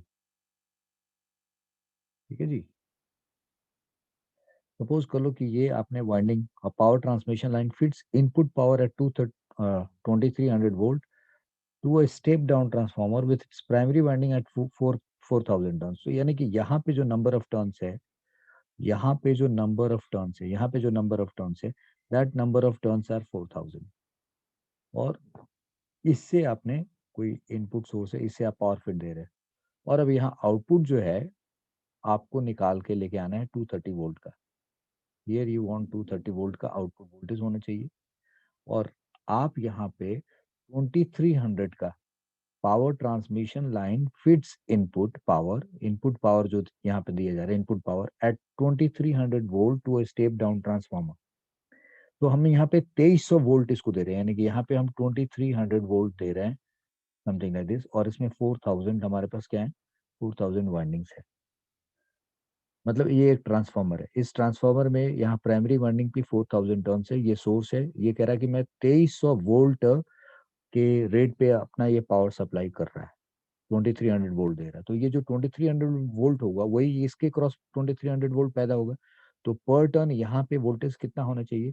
सो 2300 divided by 4000 if you do it like this, ये क्या होगा, वोल्टेज पर टर्न आएगा। वोल्टेज पर turn is per turn of primary is now primary is this।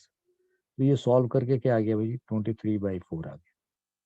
तो 23/4 वोल्ट आपको पर टर्न आपको यहाँ पे वोल्टेज मिल रहा है। ये पावर 2300 वोल्ट, यानी कि इसमें जो करंट चेंज हो रहा है और उससे जो इसके क्रॉस वोल्टेज पैदा होगा वो 2300 वोल्ट का पैदा होगा। ये तो आपको बता चुका, जो इसका वोल्टेज होगा हर वक्त इसका वोल्टेज होगा।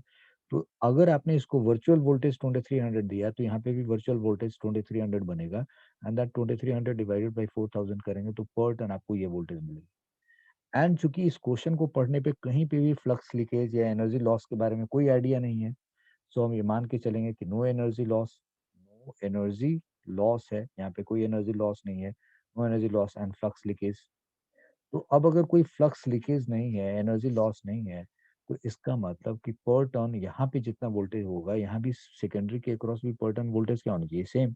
सो पर turn voltage of secondary, per turn turn voltage of secondary क्या होगा जी, पर टर्न वोल्टेज ऑफ सेकेंडरी क्या होगा, that comes out again 23/4।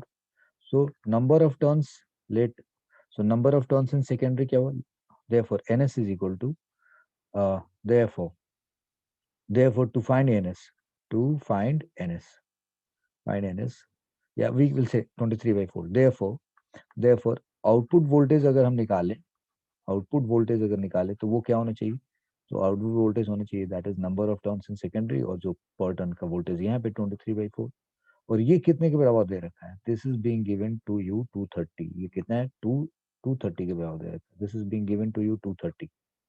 तो अब अगर ये 230 दे रखा है तो नंबर ऑफ टर्न्स कितना आएगा भाई, तो this is 230 into 4 divided by 23, that comes out 40 turns.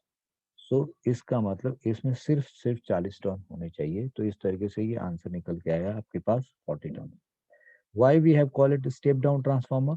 Because इसमें वोल्टेज देख रहे हैं, यहाँ पे प्राइमरी अक्रॉस के प्राइमरी वाइंडिंग के अक्रॉस वोल्टेज कितना आ रहा है, 2300 वोल्टेज आ रहा है। यहाँ पे वोल्टेज कितना आ रहा है, 230। यहाँ 4000 टर्न्स है, यहाँ पे टर्न्स कितना है, 40 टर्न्स है। इस तरीके से इसमें वोल्टेज क्या हो रहा है, कम बन रहा है। So I hope you have got a idea कि जो हम लोगों ने पीछे डिस्कस किया था उसका यहाँ मीनिंग क्या निकल के आया। क्लियर हो गया पॉइंट। और पावर ट्रांसमिशन फीड करता है पावर इतने रेट पे, कितने टर्न्स पे, इतने टर्न्स पे। पर टर्न आपने निकाल लिया, फ्लक्स लीकेज नहीं है, मान के चलेंगे यहाँ पे भी वोल्टेज पर टर्न क्या होगा, सेम होगा। तो इसका मतलब 23/4 इंटू एनएस मल्टीप्लाई करेंगे तो आउटपुट वोल्टेज मिलना चाहिए, यहाँ से एनएस निकाल दिए। बच्चा लोग उम्मीद करता हूँ आप समझ गए होंगे आप। Now we are going to talk about another question and वो आपको जो अभी पावर ट्रांसमिशन के बारे में मैं ये जो कुछ बात बता रहा था उसको और अच्छे से समझा दें। So we are going for another question now. A small town, you understand that a small town with a demand of 800 kilowatt of electric power, 800 kilowatt of electric power at 220 volt is situated 15 kilometer away from an electric plant generating power at 440 volt. The resistance of the two wire line, मैं आपको इस चीज को समझाने के लिए आपको मैं एक डायग्राम बना रहा हूँ, यहाँ पे फिगर बना रहा हूँ और उसको आप देखें और फिर इस क्वेश्चन के लैंग्वेज को आपको समझना बड़ा आसान होगा। तो see what I am doing here is, मैं एक minute,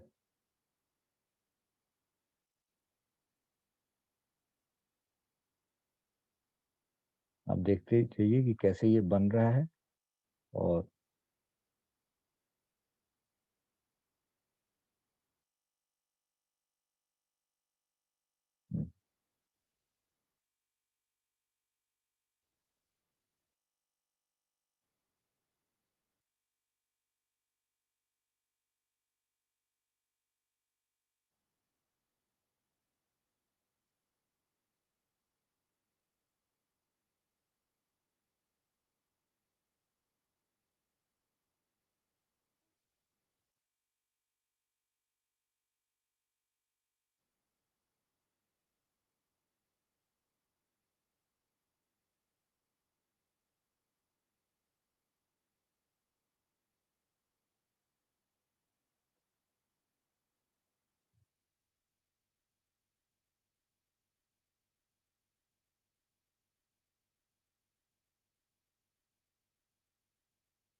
you see what I being the question किस तरीके का है।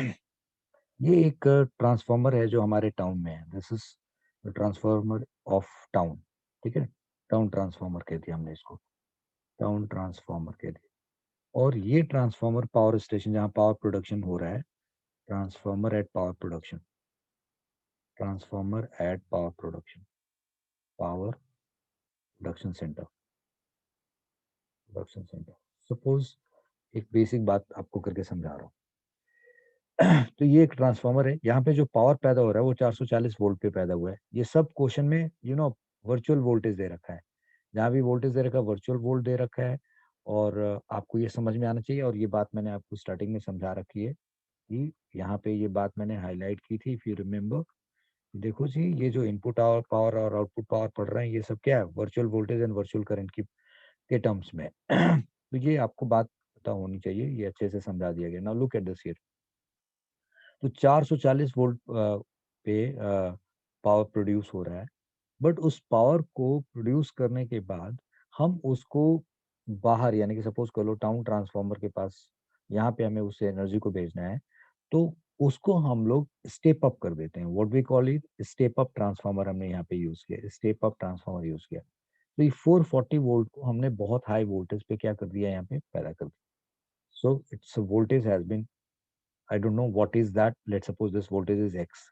एक्स वोल्टेज पे हमने इसको पैदा किया। अब जब एक्स वोल्टेज पे हमने यहाँ पे पैदा किया ना, ये इसके क्रॉस पोटेंशियल डिफरेंस कितना हो गया, एक्स। अब ये हमारा ट्रांसमिशन लाइन है, इस लाइन में ये जो वायर है इसका भी रेजिस्टेंस है, इसके क्रॉस भी कोई वोल्टेज लॉस होएगा, और यहाँ भी वोल्टेज लॉस होएगा।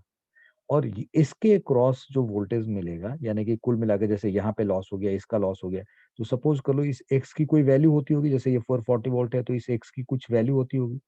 तो उस एक्स वोल्टेज में से सपोज कर लो कि यहाँ पे जो रेजिस्टेंस है, यहाँ जो रेजिस्टेंस है, इस एक्स में से कुछ हिस्सा इस यहाँ खर्च हो जाता होगा, और बाकी कहाँ मिलता होगा, इसको एज ए इनपुट वोल्टेज मिलता होगा। यानी 1, 2 एंड 3, इसके क्रॉस, इसके क्रॉस, इसके क्रॉस, ये तीनों वोल्टेज को सम करोगे तो ये क्या आना चाहिए, एक्स आना चाहिए। I hope you got my point. So ये 15 किलोमीटर लंबी लाइन है, this is 15 kilometre long line, और ये 2 वायर लाइन बोला गया है, समथिंग लाइक दिस।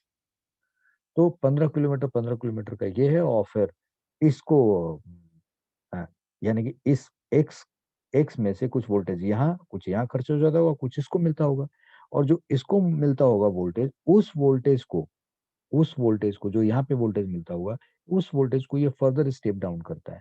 तो अब जरा क्वेश्चन देखिए क्या कह रहा है, small town with a demand of 800 kilowatt electric power at 220 volt. यानी कि इसको कितना, इस पहली बात, इसका डिमांड क्या होनी चाहिए, 800 kilowatt of electric power at 220 volt. यानी कि अगर ये जो टाउन ट्रांसफार्मर है, ये इसके साथ हमारा घर जुड़ा हुआ है या हमारी सिटी जुड़ी हुई है, ये सिटी कह रही है कि हमें वोल्टेज 220 पे मिलना चाहिए, और इसका पावर कितना होना चाहिए, दैट शुड बी 800 किलोवाट। यानी 800 किलोवाट की एनर्जी, यानी कि 800 जूल पर सेकेंड 220 वोल्ट पे इस टाउन को मिलना चाहिए। वो सब कहाँ से मिलेगा, यहाँ से मिलेगा। यानी कि इसके क्रॉस वोल्टेज कितना होना चाहिए, 220 होना चाहिए, और इसके क्रॉस पावर कितना आना चाहिए, यानी कि यहाँ से जो पावर आउटपुट निकलना चाहिए कितना चाहिए, 800 किलोवाट चाहिए। ठीक है, लेकिन ये तो इस टाउन की चाहिए, लेकिन ये इस टाउन को जो एनर्जी मिल रही है वो कहाँ से मिल रही है, एक ट्रांसफार्मर से मिल रही है जो कि टाउन में है। ऐसे से इस टाउन को 800 किलोवाट 220 वोल्ट पे मिलना चाहिए, लेकिन ये सब कहाँ से मिलेगा, एक ट्रांसफार्मर से मिलेगा। और ट्रांसफार्मर के बारे में, जो ये टाउन में जो ट्रांसफार्मर है उसके बारे में कुछ बताया जा रहा है। So see, a small town with a demand of 800 kilowatt of electric power at 220 volt is situated 15 kilometer away from an electric plant generating power, यानी कि ये इलेक्ट्रिक प्लांट है यहाँ पे, and generating power at 440 volt, 440 पे पैदा कर रहा है। The resistance of the town wire, two wire line carrying power is 0.5 per ohm, 0.5 ohm per kilometer. The town gets power from the line through of 4220 volt step down transformer. यानी कि जो ये town है, that gets power from this line through और transformer जो कि 4220 volt पे step down करता है। यानी कि यहाँ पे 220 है, तो यहाँ वोल्टेज कितना आया हमारे पास, this is saying this voltage is 4000, यानी कि 4000 वोल्ट यहाँ पे है, और यहाँ पे 220 मिल रहा है। 4220 volt step down transformer at a substation in the town. अब estimate the line power loss in form of it, यानी कि इसमें कितना एनर्जी का नुकसान हुआ है।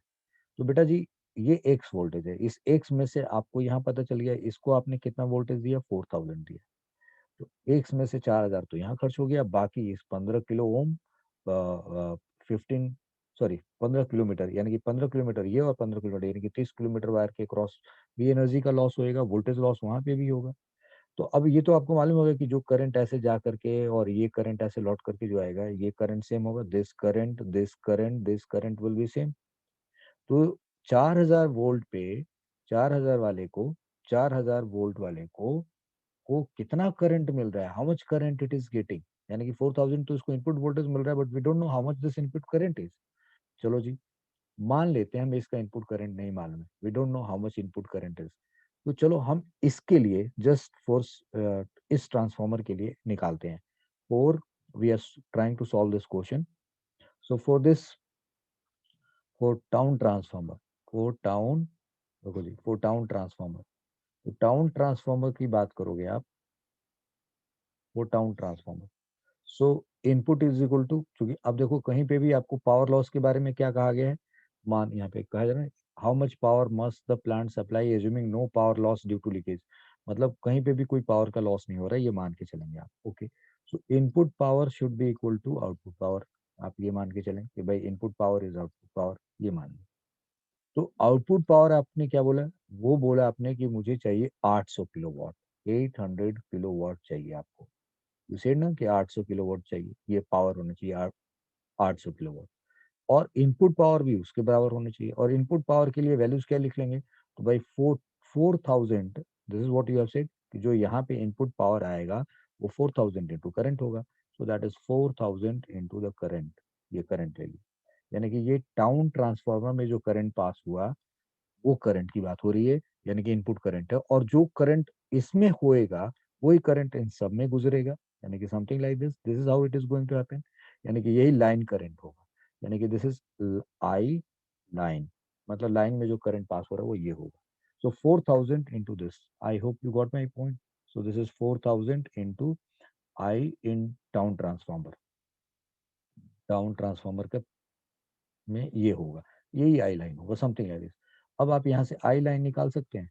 So this I line is how much, 800 kilowatt, that is 10 का पावर 3 डिवाइडेड बाई 4000। तो आप ऐसे करेंगे तो क्या होगा जी, सो 800 और दिस इज 4 और ये 1000 1000 कैंसिल, तो दिस कम्स आउट 200 एम्पियर। तो बहुत ज्यादा करंट आया। चलो जी, लाइन में करंट इतना पास हो रहा है। अब अगर ये 200 करंट पास हो रहा है ये 200 करंट पास हो रहा है, आपसे कहा जा रहा है estimate the line power loss in the form of it. तो ठीक है भाई, 15 किलोमीटर यहाँ पे है, 15 किलोमीटर ये है, टोटल 30 किलोमीटर हो गया। और पर किलोमीटर का ओम कितना है, 0.5। तो पावर वेस्टेज अगर निकालना है आपको, so power power loss, line power loss बोला गया है। What is that, estimate the line power loss. तो लाइन पावर लॉस की बात करें, लाइन पावर लॉस, तो उसको हम क्या करेंगे, आई लाइन का स्क्वायर इंटू रेजिस्टेंस। आई लाइन कितना हुआ, 200। ओके, और रेजिस्टेंस कितना होगा जी, सो 15 किलोमीटर और 15 किलोमीटर यानी कि 30 किलोमीटर। और इस 30 को किससे मल्टीप्लाई किया, 0.5 से। तो ये आपके पास क्या रिजल्ट आ गया जी, सो 200 इंटू 200 और 30 इंटू 0.5 दैट इज 15। ये आपके पास, सो 1 2 3 4 और 60, सो दिस इज 60 इंटू 10 का पावर 5। ये आपका इतना हीट। और अगर इसको किलोवाट में निकालें हम, तो विल से दैट 600, 6000, कुछ गड़बड़ हो गया लगता है। दिस इज 200 और ये कितना हुआ, 15 15 30, 30 इंटू 0.5 15। सो ये दो और दो 4 जीरो हो गए, 4 जीरो 15 इंटू 2 30, 30 इंटू 2 60, 60 इंटू 10 का पावर 4 ही है यहाँ पे। यस, तो 10 का पावर 4, ये गलती हो रही थी बेटा। तो दिस इज 10 का पावर 4, ये हो गया। सो एक मिनट, सो दिस इज 10 का power 4। So we are saying 60 into 10 का पावर 4, ये हमारे पास रिजल्ट आया। अब इसको हम किलोवाट में लिखेंगे तो एक जीरो यहाँ लगा दिए, यानी कि ये 600 हो गया, 10 का पावर 3 आ गया। यानी कि 600 किलोवाट का हमारे पास एनर्जी लॉस हो रहा है, किसमें, लाइन में। और प्लीज अंडरस्टैंड, 600 किलोवाट तो यहाँ खर्च हो गया और 800 किलोवाट यहाँ आया है, और वही 800 किलोवाट यहाँ पे मिला है। यानी कि 800 किलोमीटर, 800 किलोवाट यहाँ खर्च हुआ है इसमें, यहाँ इनपुट पावर था 800 किलोवाट, यहाँ भी आउटपुट पावर 800 किलोवाट है, और 600 किलोवाट यहाँ खर्च हो गया। तो टोटल कितना वाटेज ये सप्लाई किया होगा, यानी कि यहाँ से कितना वाट निकलता होगा, यानी कि इस ट्रांसफॉर्मर का आउटपुट कितना होगा भाई, पावर आउटपुट कितना होगा। So what we get it, power output, power output, ये तो हमने पहला क्वेश्चन सॉल्व कर दिया, first part is done now. 600 power output हम लोगों से पूछा गया है, how much power must the plant supply assuming no power loss due to leakage. मतलब फ्लक्स लीकेज की वजह से कुछ भी मत मानो, और ये जो पावर यहाँ पे खर्च हुआ और यहाँ जो खर्च हुआ वो सारा पावर यहाँ होना चाहिए। So we are saying that the power output power output at plant at plant वो क्या होना चाहिए, तो भाई 800 और plus 800 plus 600 kilowatt, that is 1400 kilowatt हमारे को, ये दूसरे पार्ट का आंसर हो गया, ये कंडीशन हो गई। क्योंकि हम ये मान के चल रहे हैं कि यहाँ पे कोई फ्लक्स लीकेज नहीं है, तो जितना इनपुट यहाँ होगा उतना ही आउटपुट यहाँ होगा, इस आउटपुट में से यहाँ और यहाँ खर्च हो गया। That's what the point is. तो ये आपने पावर आउटपुट निकाल दिया at a plant, power output at a plant निकाल दिया 1400 किलोवाट। अब आपसे क्या पूछा गया है, अब आपसे पूछा गया है characterize the step up transformer at the plant, यानी कि इस स्टेप अप ट्रांसफार्मर, और ये स्टेप डाउन है, ये आपने देख लिया कि 4000 से 220 पे है, इसका स्टेप डाउन क्या हुआ, 4000 टू 220 वोल्ट हो गया, ये इसका स्टेप डाउन हुआ। अब ये 440 से ये कहाँ तक पहुंचेगा, that you don't know, this is what we are saying ना, कि हमें ये नहीं मालूम है कि कितना वोल्टेज होगा, यानी कि ये स्टेप अप ट्रांसफार्मर ये होना चाहिए। तो हमसे कहा कि characterize this step up transformer, यानी कि हमें इस स्टेप अप ट्रांसफार्मर की वैल्यूज मतलब इस वी को निकालना है। तो अब बड़ा सिंपल सी बात है कि हमें पता है कि 4000 वोल्ट तो हमने यहाँ खर्च कर दिया, तो भाई इस एक्स की क्या वैल्यू होनी चाहिए, यानी कि जो वोल्टेज यहाँ खर्च होगा, जो वोल्टेज यहाँ खर्च होगा, और ये जो 4000 वोल्टेज होगा वही एक्स के बराबर होना चाहिए। So it means to find this X is equal to, will say that 4000 तो उसको दिया, और प्लस 30 किलोमीटर है, और टोटल लेंथ है 30 किलोमीटर, और 0.5 से हमने मल्टीप्लाई कर दिया। सो दिस ये हमारा रेजिस्टेंस हुआ, और इसमें हमने करंट मल्टीप्लाई कर दिया। तो 4000 वोल्ट तो आपने इसको दिया, राइट, 4000 इसको दिया, और फिर लाइन के क्रॉस जो वोल्टेज ड्रॉप हुआ, तो ये क्या हुआ, हमें ये इक्वेशन को ऐसे लिखो, यानी कि town town input voltage town input voltage मैंने लिखा हुआ है, और प्लस लाइन वोल्टेज ड्रॉप लिखा हुआ, लाइन वोल्टेज ड्रॉप, यानी कि लाइन के अक्रॉस वोल्टेज खत्म हुआ। तो ये कितना है, ये 4000, और इसको सॉल्व करोगे तो ये कितना आ गया, 4000 प्लस, यार ये 15 हो गया, और 200 से मल्टीप्लाई करना, 15 इंटू 200, तो दिस इज 4000, और ये मल्टीप्लाई करने पे कितना हो गया, 3000, so this comes out 7000 volt. तो 7000 वोल्ट किसकी वैल्यू आ गई, एक्स की वैल्यू आ गई। तो यानी कि ये जो ट्रांसफार्मर होगा, जो पावर ट्रांसफार्मर होगा, वो कितना, जो जो जो प्लांट पे ट्रांसफार्मर होगा, यानी कि फोर प्लांट, अगले पेज पे चलते हैं। सो फॉर प्लांट ट्रांसफार्मर की बात करें, तो ये हमारे पास क्या हो गया, 440 टू 7000 वोल्ट, ये हमारा क्वेश्चन सॉल्व हो गया। समझ गए मेरी बात। अब आपको ना एनसीईआरटी के ये दो क्वेश्चन मैंने लिए, दोनों क्वेश्चन एनसीईआरटी के थे बच्चा, ये क्वेश्चन भी एनसीईआरटी का था, ये क्वेश्चन भी एनसीईआरटी का था, मतलब आपको पावर ट्रांसमिशन समझाने के लिए ये किया गया। अब अगला क्वेश्चन जो है एनसीईआरटी का, उसको आप जरा देखें, लाइक नेक्स्ट क्वेश्चन जो है वो क्या कह रहा है, कि अगर ये वाला जो ट्रांसफार्मर है 447,000 वोल्ट, अगर इसको, इस ट्रांसफार्मर को, राइट, एक मिनट मैं एक बार वो क्वेश्चन देख लूं। अब हमारे पास जो क्वेश्चन है यहाँ पे, ये तो निकाल दिया। अब हमसे कहा जा रहा है कि जो टाउन, ये नेक्स्ट क्वेश्चन की बात कर रहे हैं, जो भी नेक्स्ट क्वेश्चन होगा, राइट, क्वेश्चन नंबर 3, तो जो भी ये कहा गया कि जो ये टाउन ट्रांसफार्मर है, अगर हम ये 4000 एंड 220 के बजाय हम इसको 40,000 एंड 220 वाला ट्रांसफार्मर समझते, तब क्या होता है, तब उस केस में क्या होता है, ये समझ लीजिए आप। सो अगर टाउन ट्रांसफार्मर को टाउन ट्रांसफार्मर को आपने रिप्लेस कर दिया 40,000 एंड 220 से, तो अगर आपने इससे रिप्लेस कर दिया तब क्या होगा, व्हाट विल हैपन, सवाल सीधा सही है। सो बड़ी सिंपल सी बात है। अब अगर आपने यहाँ पे 4000 वाले की जगह पे 40,000 ले लिया, तो भाई आउटपुट तो आपको यही चाहिए ना, 800 किलोवाट 220 पे चाहिए, और यहाँ पे 40,000 ले लिया, 4000 की बजाय 40,000 ले लिया। सो मैं ये कहना चाह रहा हूँ कि अगर आपने इसको 4000 के बजाय 40,000 बना दिया, यानी कि if you take it 40,000 into I line करें आप, तो अब यहाँ से आपके पास आई लाइन क्या निकल के आएगा, यानी कि सेम सिचुएशन अगर आप फॉलो करें, यानी कि यहाँ से आप यहाँ आ जाए, तो आई लाइन होएगा कितना? सो 800 इंटू 10 का पावर 3, और आपने 40,000 कर दिया, 4,000 था यहाँ पे, दिस इज 4,000 था, और आपने 4,000, यस इट वाज 4,000, अब आपने इसको 40,000 कर दिया, एक जीरो और लगा दिया आपने, this is what you have done it. So अब इस सिचुएशन में ये करंट की वैल्यू क्या होगी, सब कुछ चेंज होकर के क्या होगा, this current will drop to 20 ampere, यानी कि अब करंट 20 एम्पियर हो गया। अब जब ये करंट 20 एम्पियर हो जाएगा तो लाइन पावर लॉस कितना होगा? तो आप अगर यहाँ जाएंगे लाइन पावर लॉस निकालने के लिए, तो अब यहाँ 200 के बजाय आपको क्या लिखना पड़ेगा, 20 इंटू 20 यानी कि 400, यानी कि दिस लाइन पावर लॉस की बात कर रहा हूँ, एलपी लॉस की बात कर रहा हूँ। ये कितना होगा जी?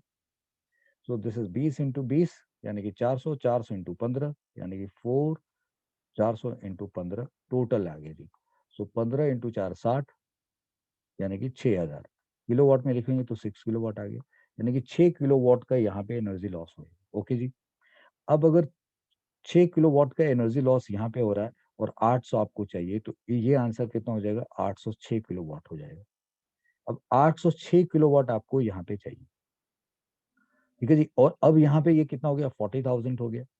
तो 40,000 में आप यहाँ पे क्या करेंगे, इस पार्ट का आंसर करने के लिए तो आप कहेंगे 40,000 तो आपको ये चाहिए, और यहाँ पे ये कितना है, 15 इंटू 20, 15 इंटू 20 मतलब 15 इंटू 20 दैट इज 300।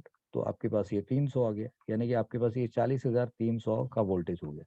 तो जो नया ट्रांसफॉर्मर यानी कि इस एक्स की वैल्यूज निकालोगे वो क्या निकल के आएगा, 442, 40,300।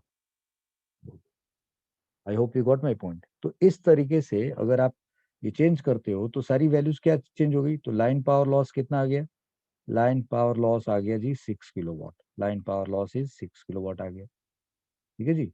लाइन पावर लॉस 6 किलोवाट आ गया, लाइन पावर लॉस 6 किलोवाट आ गया, और फिर आपने पावर आउटपुट ऑफ प्लांट तो कितना हो गया, यानी कि पावर आउटपुट अगर प्लांट से जो है पावर आउटपुट इज 806 किलोवाट हो गया, राइट। और जो करेक्टराइजेशन है वोल्टेज, यानी कि जो उस वोल्ट ट्रांसफार्मर का वो है 440 से 40,300 समथिंग लाइक दैट, ये वोल्टेज हो गया, ये स्टेप अप ट्रांसफार्मर हो गया। नाउ यू सी कि अगर आपने हाई वोल्टेज पे मंगाया है, यानी कि इसकी रिक्वायरमेंट, यानी कि इसको चाहिए हाई वोल्टेज, यानी कि 40,000 पे चाहिए, तो ये करने के लिए इसको और हाई आपने किया, 40,300 पे किया। तो जब आपने पावर प्लांट पे जो स्टेप अप ट्रांसफार्मर लगाया, उस उस ट्रांसफार्मर से जो आप वोल्टेज पैदा करो वो बहुत ज्यादा हाई है, और उस हाई वोल्टेज से आप करंट भेज रहे हैं, तो आप देख रहे हैं सर्किट में, यानी कि यहाँ एनर्जी लॉस क्या हो गया, बहुत कम हो गया। So that is why we use this step up transformer, और ये सब डीसी में पॉसिबल नहीं है। कितनी एनर्जी आपने यहाँ पे बचा ली, इसीलिए हम लोग डीसी के बजाय एसी यूज करते हैं। So I hope you have understood this all. इसके साथ आज का ये लेक्चर मैं खत्म कर देना चाहता हूँ, लेकिन एक मिनट देखते हैं, रुक जाओ, कुछ बचा तो नहीं। Yes, so we have done this. और एक चोक कॉइल नाम का टॉपिक होता है, चोक कॉइल का होता है, this is choke choke coil. तो ये भी हमें पढ़ना चाहिए, क्योंकि आपके एनसीईआरटी में दिख नहीं रहा है, this is not there, but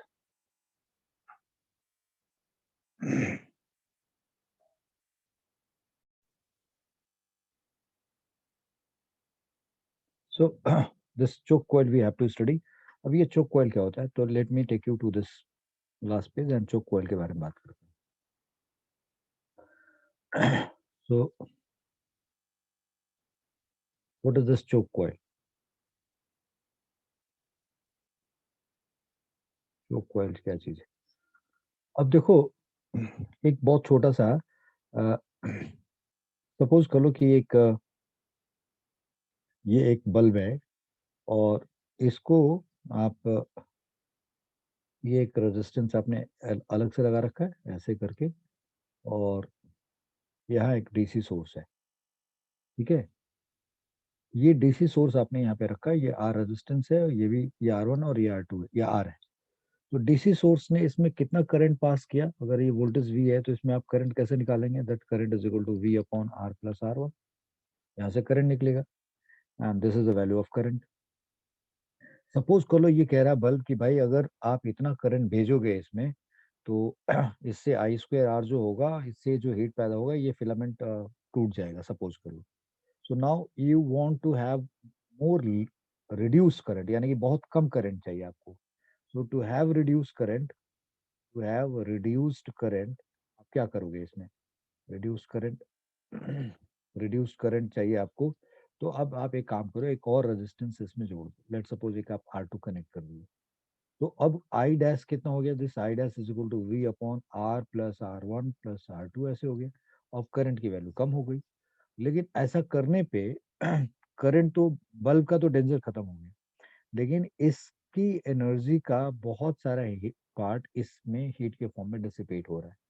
so in case of DC circuit, in case of DC circuit, DC circuit मतलब, डीसी सर्किट बोलने का मतलब क्या हुआ, एक ऐसा सर्किट जिसमें डीसी सोर्स सप्लाई कर रहा हो करंट। तो in case of DC circuit, in case of DC circuit, to regulate current, to regulate current, to regulate current, we connect, we add resistance, we add resistance, हम resistance को add कर देते हैं, we add और subtract, या in case of DC circuit to regulate current, we use resistance, we use resistance, I should say, we use resistance।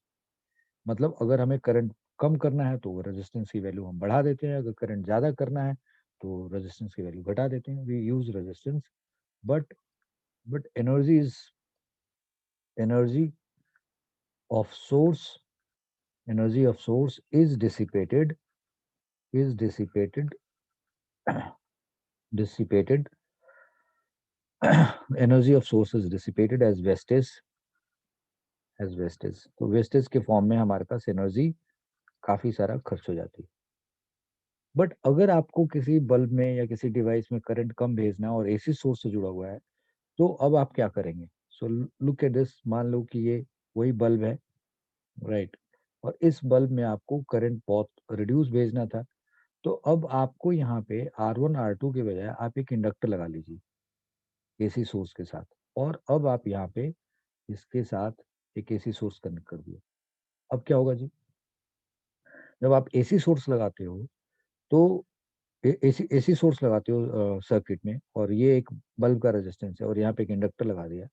अब जब अगर इसमें करंट जाएगा, तो आपको मालूम है ना कि इसके क्रॉस भी वोल्टेज पैदा होएगा, और इसके क्रॉस भी वोल्टेज पैदा होगा। तो अगर इसका वर्चुअल सोर्स का वोल्टेज वी है और वी सोर्स है, तो हम क्या करेंगे, वी एल माइनस कर देंगे, और फिर जो बचेगा, यानी कि इस वोल्टेज में से ये वोल्टेज माइनस कर देंगे, तो वो आई आर हो जाएगा। यानी कि आई की वैल्यू क्या निकलेगी, वी सोर्स माइनस इंडक्टर का वोल्टेज अपॉन आर। ठीक है जी। अब करंट को आप अगर कंट्रोल करना है, तो आप और बड़ा इंडक्टर रख लीजिए, और इस तरीके से आप ये निकाल दीजिए।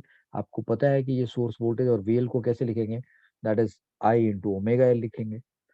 अब यानी कि by using inductor, by using by using inductor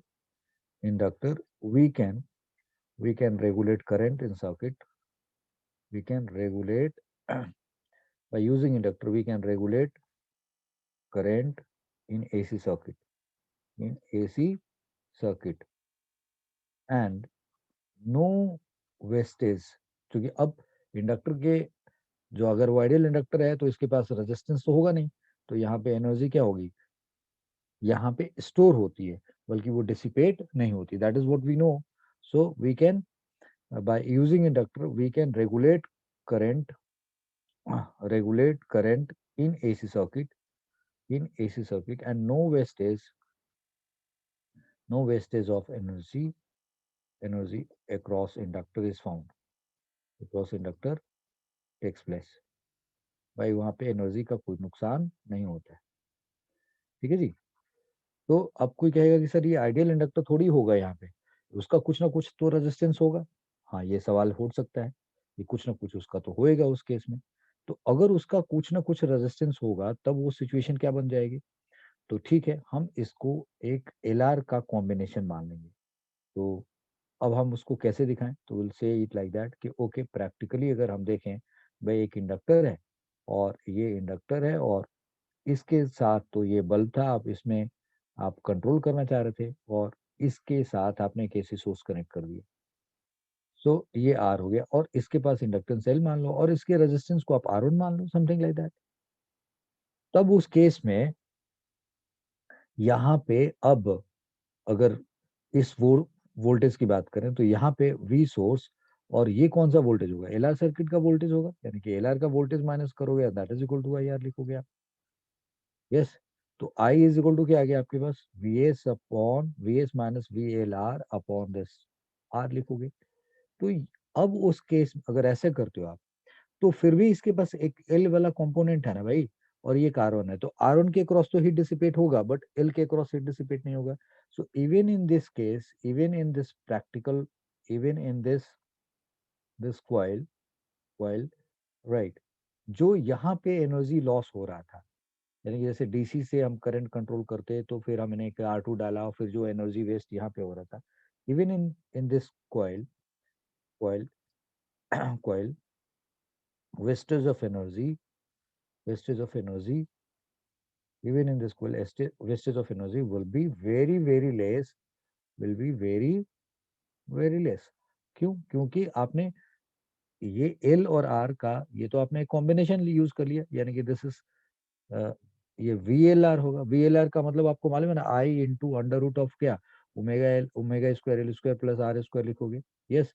तो इस तरीके से इसमें करंट रेगुलेट होगा और यहाँ पे एनर्जी वेस्टेज क्या होगा? कम होगी। तो ये जो क्वाइल होता है, जो एक क्वाइल जिसके पास एल है और इंडक्टेंस है और उसके पास एक रेजिस्टेंस है, इसको हम लोग चोक कॉइल कहते हैं। So these are choke coil, इनको हम चोक कॉइल कहते हैं। बच्चा लोग आप समझ गए? तो इस तरीके से आज हम लोगों ने जो सारी जरूरी चीजें थी वो पढ़ ली।